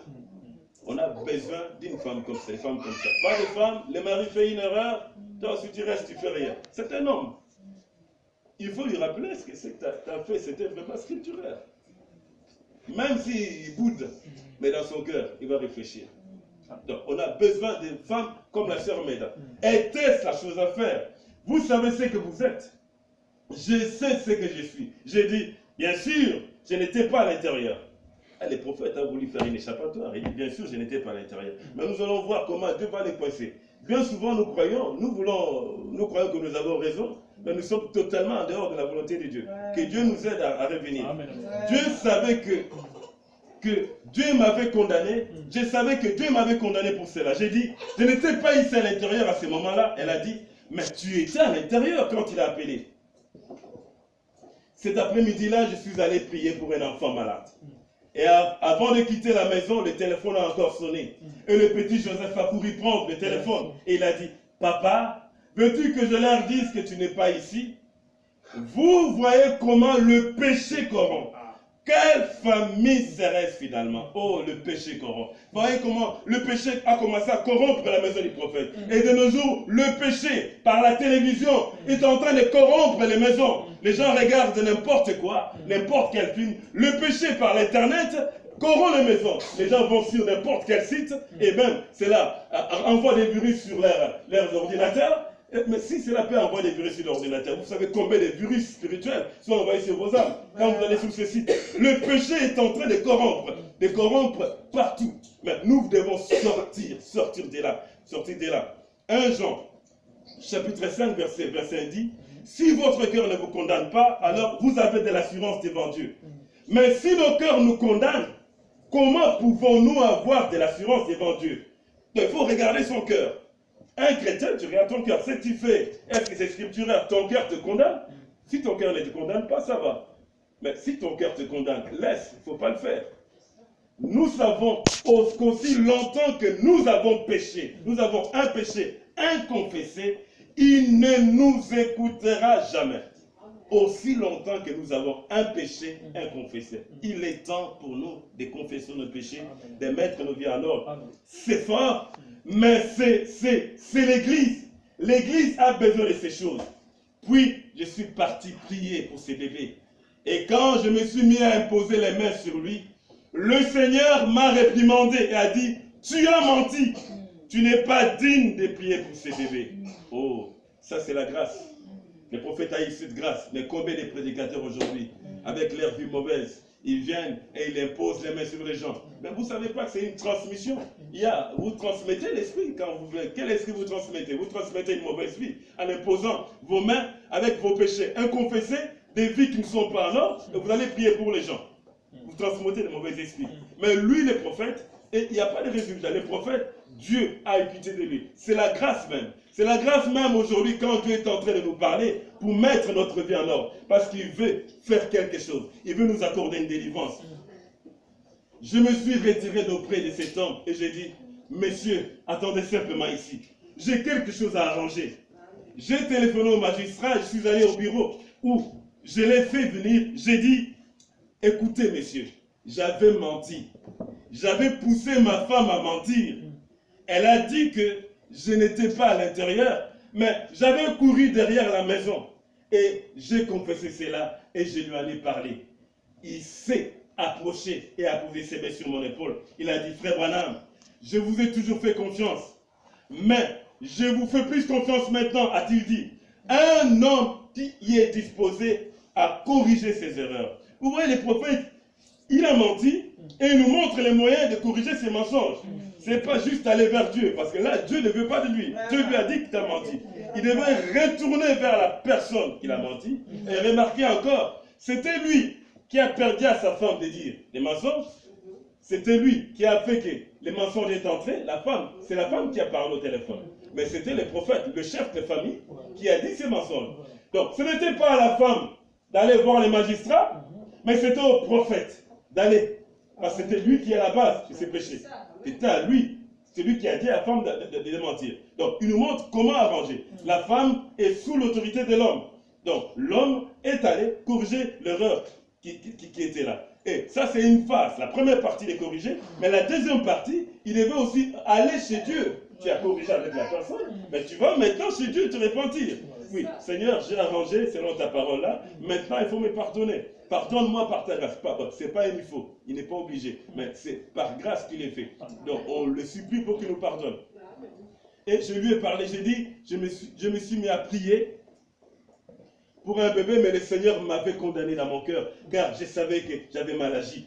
Ensuite, le lendemain, mon épouse a dit, où vas-tu? J'ai dit, à ma caverne. Puis je suis allé à la caverne là au-dessus, de Chartan, là où je vais depuis des années. Je suis entré à l'intérieur, j'ai prié toute cette journée. J'ai prié toute cette journée. Vous voyez, il a prié toute la journée. Ce n'est pas une prière de 5 minutes où on veut aller dormir, on fait une petite prière. Que Dieu nous aide à arrêter ces petites prières.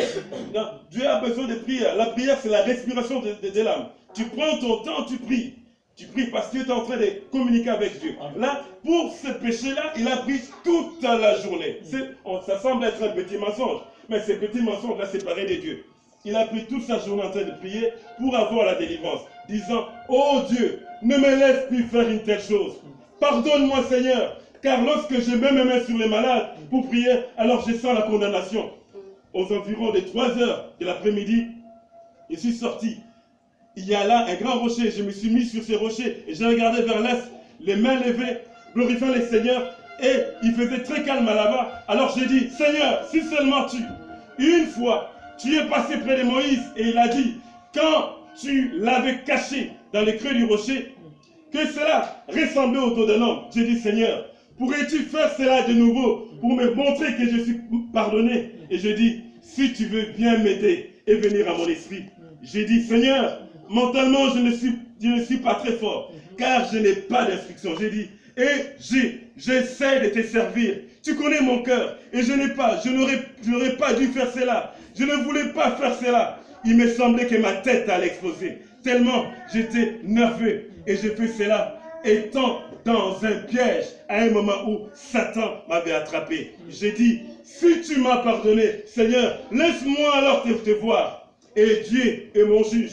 Juste à côté de moi, un petit endroit dans les buissons, un tourbillon a commencé comme un vent. Et cela est passé juste le long de la caverne où je me trouvais. Et cela est parti dans les bois. Oh frère, une paix qui dépasse tout entendement m'a inondé.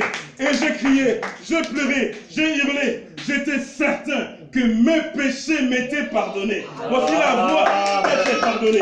La voie d'être pardonné, il va corriger la chose, il rentre vers Dieu, il prie, il demande un signe à Dieu.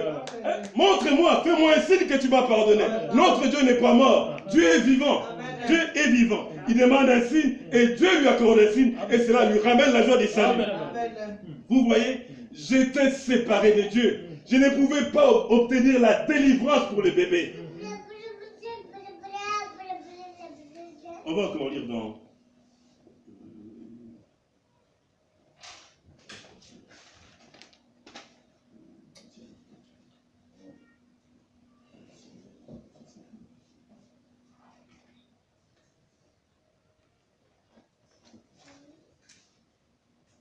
L'Église et sa condition.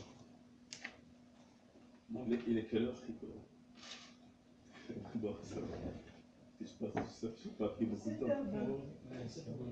C'est bon. L'Église et sa condition. On va lire l'Église et sa condition, paragraphe 59.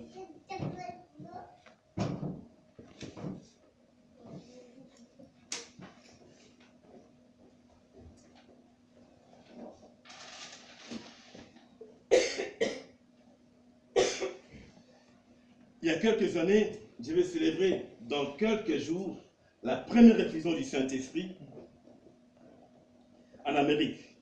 Il y a 50 ans, cette année, que le Saint-Esprit est descendu pour la première fois au milieu des anciennes réunions pentecôtistes d'Azusa Street à Los Angeles, alors que les gens s'étaient réunis.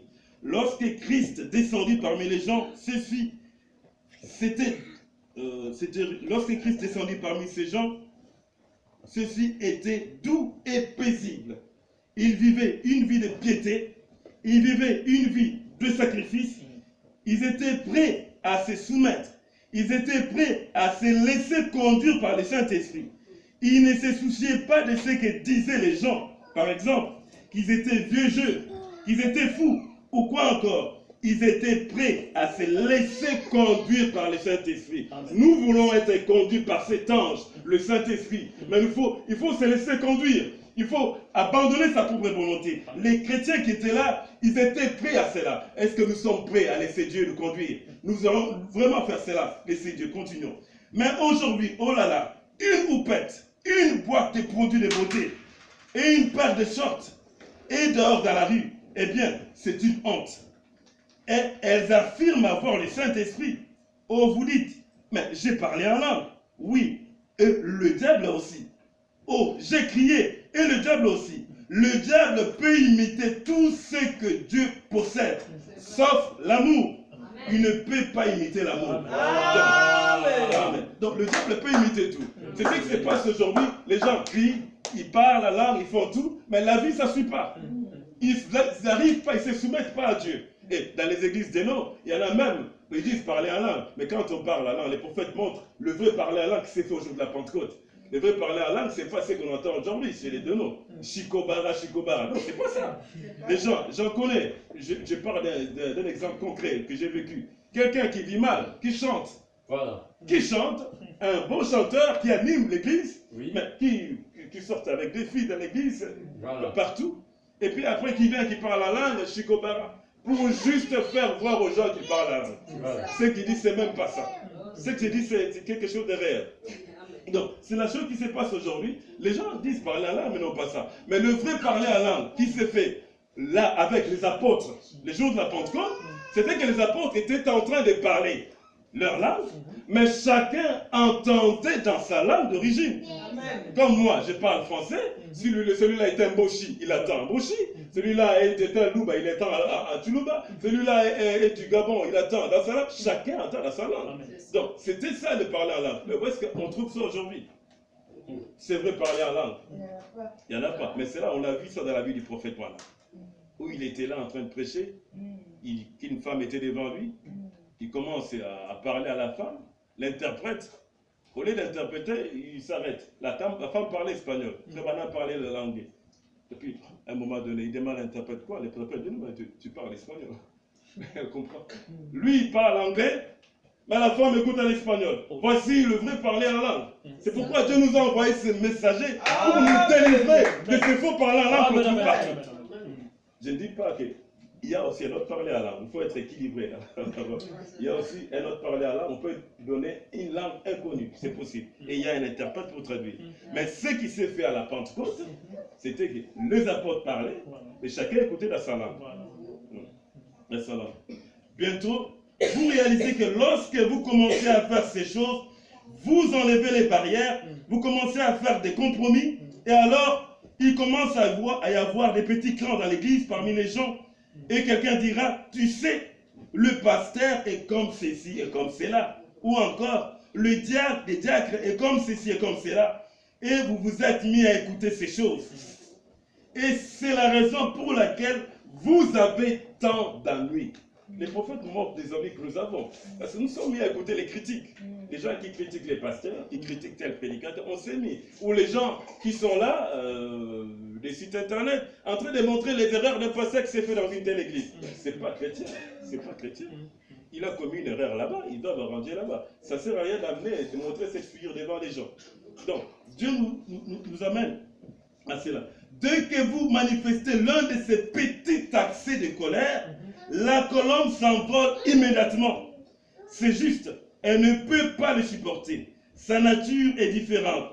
Oh, elle ne peut absolument pas le supporter. Et lorsque vous vous mettez à parler de votre prochain, elle ne peut pas supporter cela. Elle ne peut pas le tolérer. Elle s'envole et s'éloigne. Le Saint-Esprit s'en va quand on fait ça. Elle ne peut le supporter plus longtemps. La colombe est douce, la colombe est humble, et la colombe ne s'éteindra sur rien qui ne soit de la même nature qu'elle.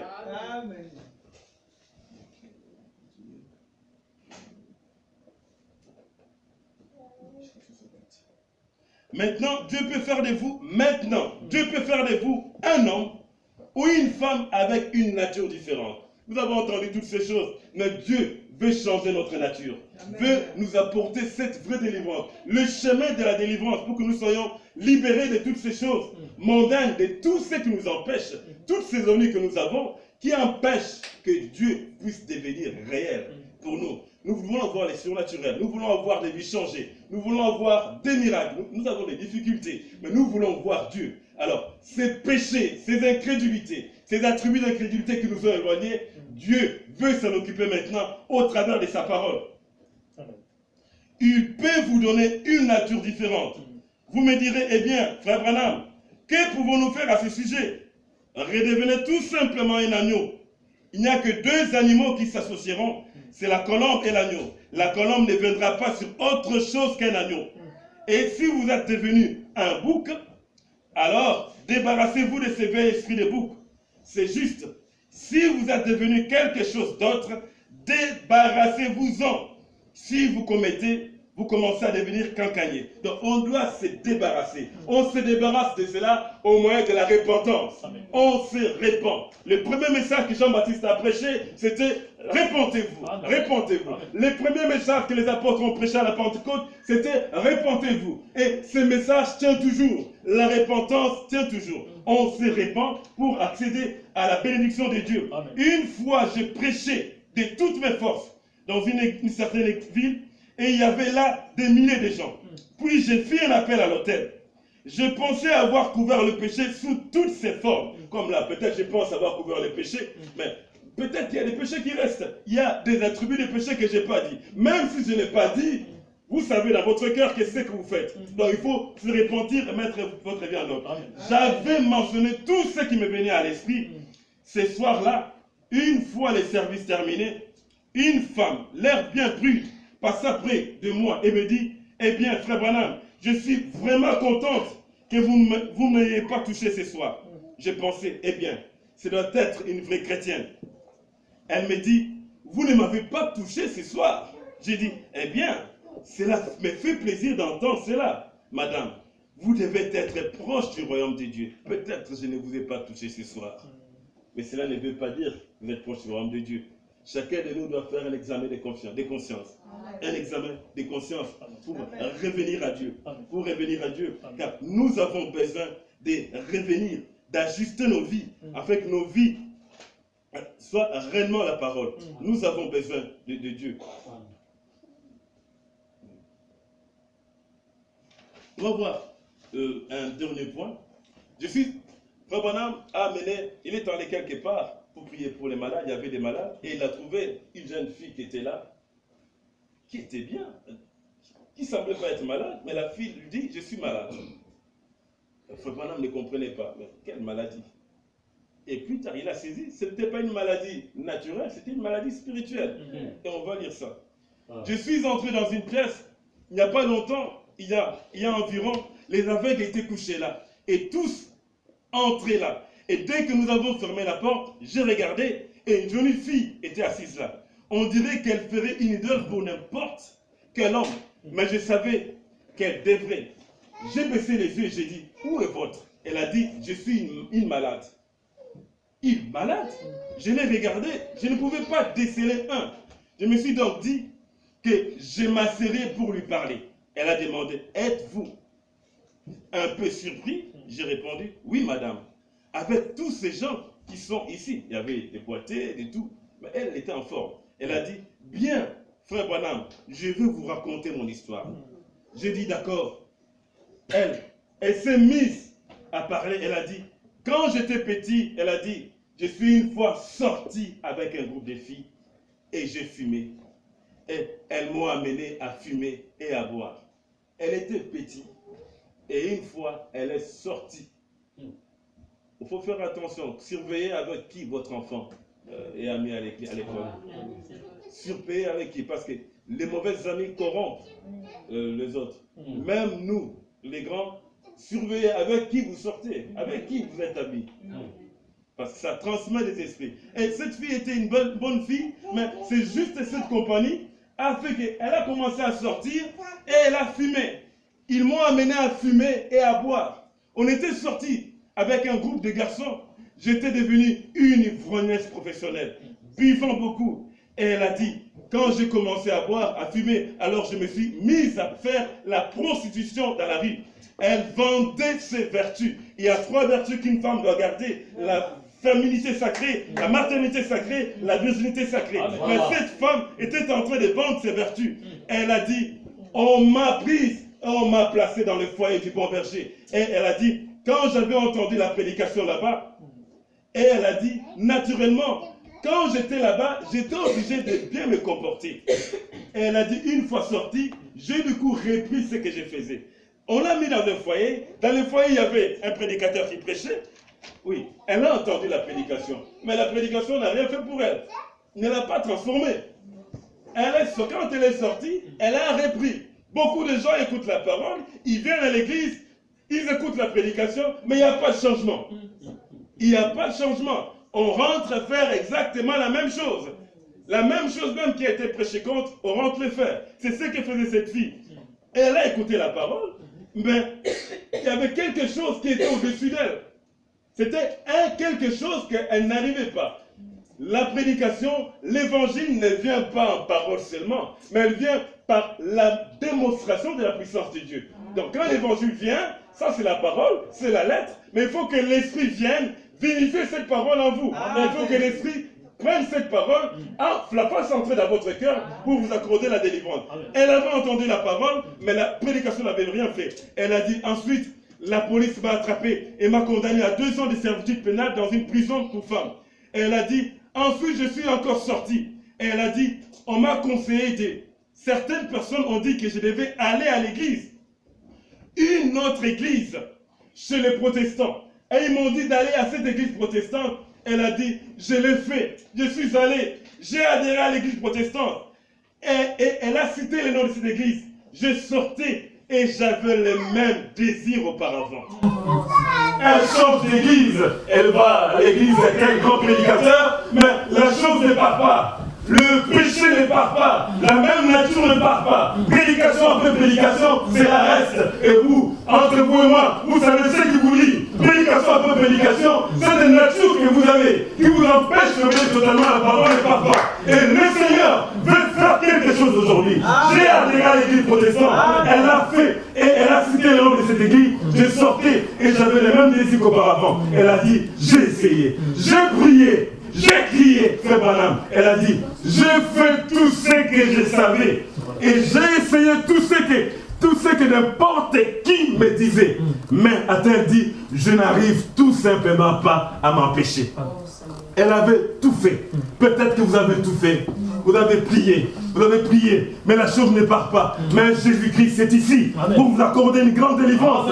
J'ai dit, écoute sœur, et j'ai commencé à percevoir ce qui n'allait pas. Oh, gloire à Dieu. Merci d'avoir un prophète. Un prophète fait voir les choses dans une vision. Vous lui parlez et lui il voit la chose qui ne va pas. Oh, c'est une grâce, n'est-ce pas, d'aller vers l'ange. Maintenant, il va avoir écouté ce que l'ange lui dit. On va dire. Et je dis, vous ne voulez pas faire cela. Joli comme vous l'êtes. Vous attendez à ce qu'un jour, vous soyez mariés. Un jour, et que vous ayez un mari et des enfants comme toute vraie femme. Elle a dit, certainement, j'ai dit, vous ne pouvez pas être ainsi. Vous savez que vous seriez malheureuse vous-même et vous seriez un déshonneur pour vos enfants et tout ce que vous pourriez être. Elle a dit, c'est vrai. J'ai dit, vous ne voulez pas faire cela, n'est-ce pas, sœur? Elle a répondu, certainement pas. J'ai dit, il y a quelque chose qui vous pousse à faire cela, n'est-ce pas? Elle a dit, certainement. Et j'ai dit, oh, aussi démodé que cela puisse paraître, c'est le diable qui est sur vous, sœur.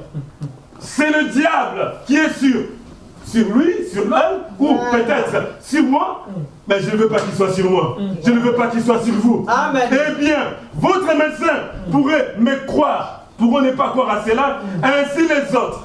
Mais c'est un démon qui vous pousse.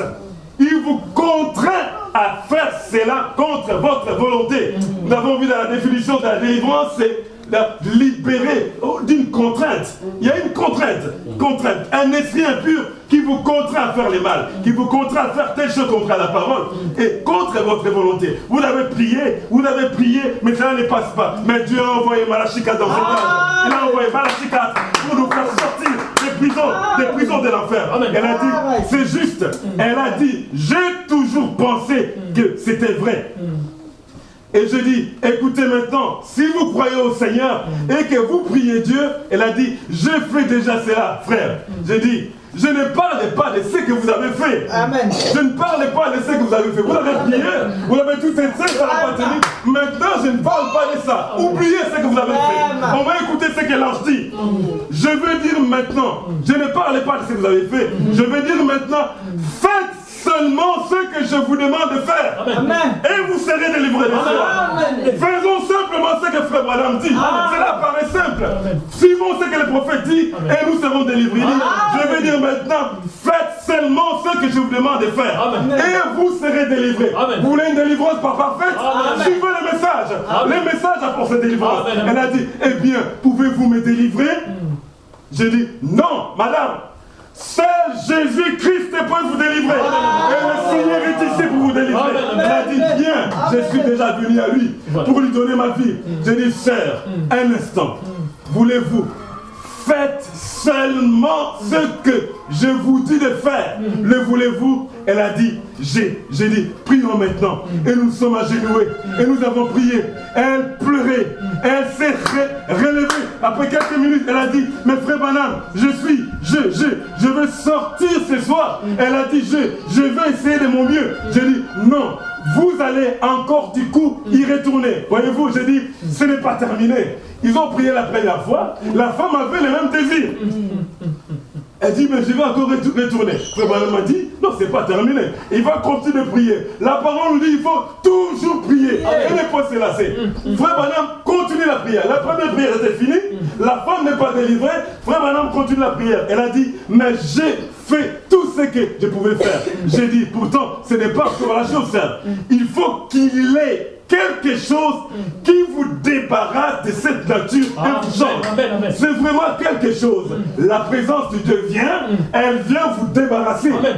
Ce n'est pas une désillusion, c'est une réalité. Amen. Il faut vraiment qu'il vienne. Amen. Dieu vient et débarrasse cette chose qu'il dit. Et elle a dit bien, j'ai prié, je pleurais. Elle s'est mise à crier et à prier. Alors je me suis mis à prier avec elle.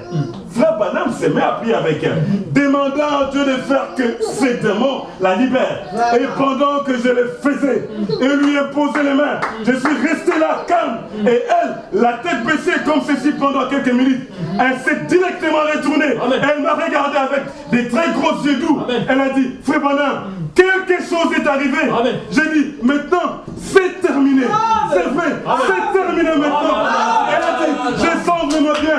Je ne sais pas. J'ai dit, il n'y a pas assez de démons au monde pour vous tourmenter maintenant.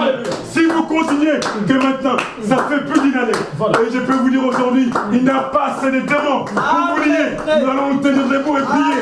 Nous allons nous tenir debout. La prière change des choses. Peu importe ce qui vous a lié, Dieu est là, a envoyé Malachie 4 pour nous apporter la délivrance, une délivrance totale, pour nous délivrer, afin que nos vies puissent être prospères. Oh, allons, prions, prions. Dieu bien-aimé Seigneur, nous te remercions, Père Tout-Puissant, pour ces temps que tu nous as accordé, Père, de nous envoyer un message de délivrance, Père Tout-Puissant. Par nous-mêmes, nous ne pouvons rien, mais nous venons, Père Tout-Puissant.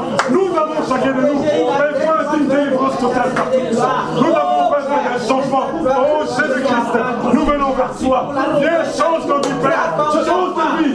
Si quelqu'un est lié dans cet âge, oh, viens, Seigneur, viens, accorde ta délivrance, afin que les gens marchent dans la parole, Père Tout-Puissant. Chacun d'entre nous, nous venons, Père Tout-Puissant. Implorer sa grâce. Nous implorons ta miséricorde. Que quelque chose se passe, Seigneur. Oh, Dieu, nous le remettons entre tes mains. Viens, délivre chaque personne, à ce que ces gens ont entendu la voix du Saint-Aimant. Tu as dit, mais toujours de la voix du Saint-Aimant. Toujours de la voix du Saint-Aimant. Les mystères de les accomplir.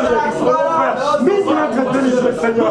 Nous avons besoin d'un changement de vie. Nous avons besoin que tu viennes, Seigneur, faire quelque chose. Que nos vies, Seigneur, s'appuient à ta parole. Oh Dieu, nous venons, Seigneur. Tu nous as besoin de toi. Oh Jésus-Christ, merci.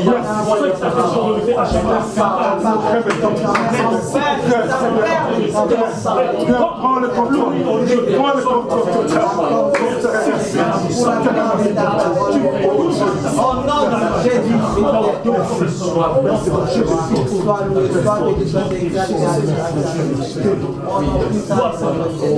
Merci.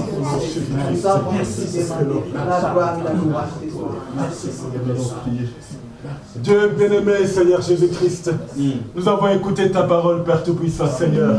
Et nous ne voulons pas repartir d'ici juste comme des auditeurs, Père Tout-Puissant.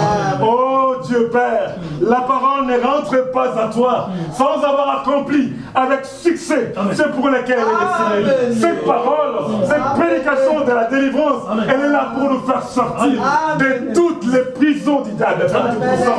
Là où nous étions liés, Père Tout-Puissant. Père, fais-nous sortir de cela, Père Tout-Puissant. Et amène-nous à suivre ce qu'elle leur dit, à faire ce que Frère Branham dit, Seigneur.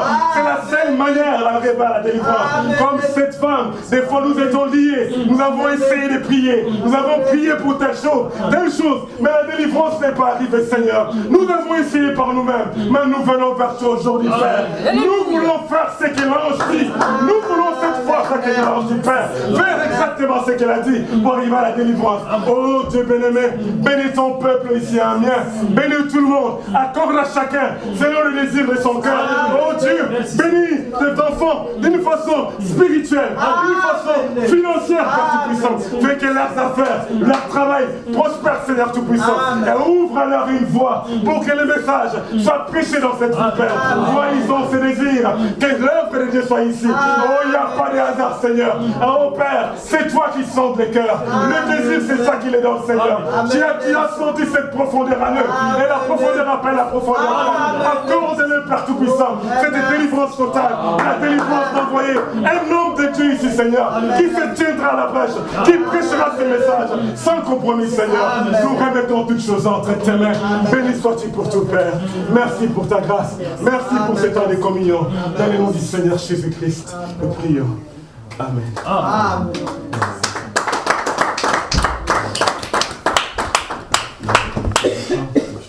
Conduire un chant. Faites comment faire? Juste. Dans les sons, alléluia, dans les sons. nom de Jésus-Christ, notre Sauveur. La victoire est dans le sang. Alléluia. À Jésus la gloire, à lui l'honneur. Gloire et puissance à l'agneau. Gloire et gloire, à lui l'honneur. La victoire est dans le sang. Alléluia. À Jésus la gloire, à lui l'honneur. Gloire et puissance à l'agneau.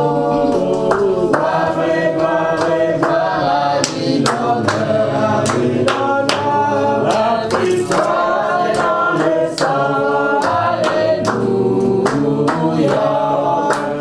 À Jésus la gloire, à lui l'honneur. Oh,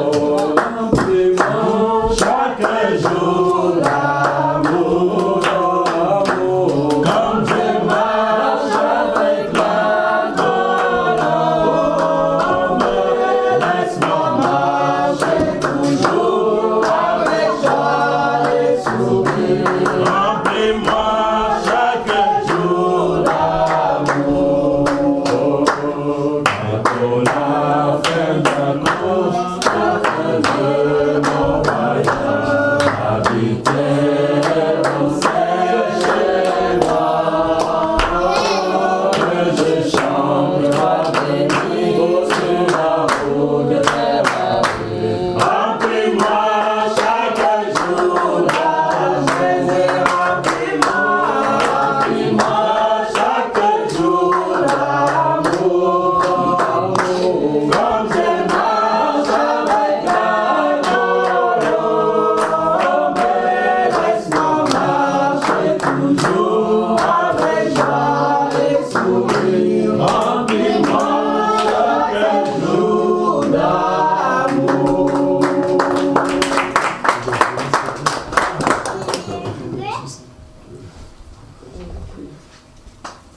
La prière, encore. On continue. On va prier. Dieu bien-aimé, Seigneur, nous voici arrivés à la fin de cette réunion, Père. Alors que nous allons chacun rentrer, Seigneur Tout-Puissant, laisse que le feu du réveil puisse être dans les cœurs de chaque frère, Père Tout-Puissant, Seigneur. Laisse que tes anges accompagnent chacun d'entre nous. Oh Père, il y a un ange derrière chaque fils de Dieu. Et nous voulons que ces anges soient là, Seigneur. Et laisse que chacun de nous soit influencé, Seigneur Tout-Puissant, par ta parole, pour vivre une vie entièrement consacrée, Seigneur, pour être des enfants délivrés. Béni sois-tu, Père Seigneur. Nous te confions toutes choses. Dans le nom du Seigneur Jésus-Christ. Amen. Amen. Amen.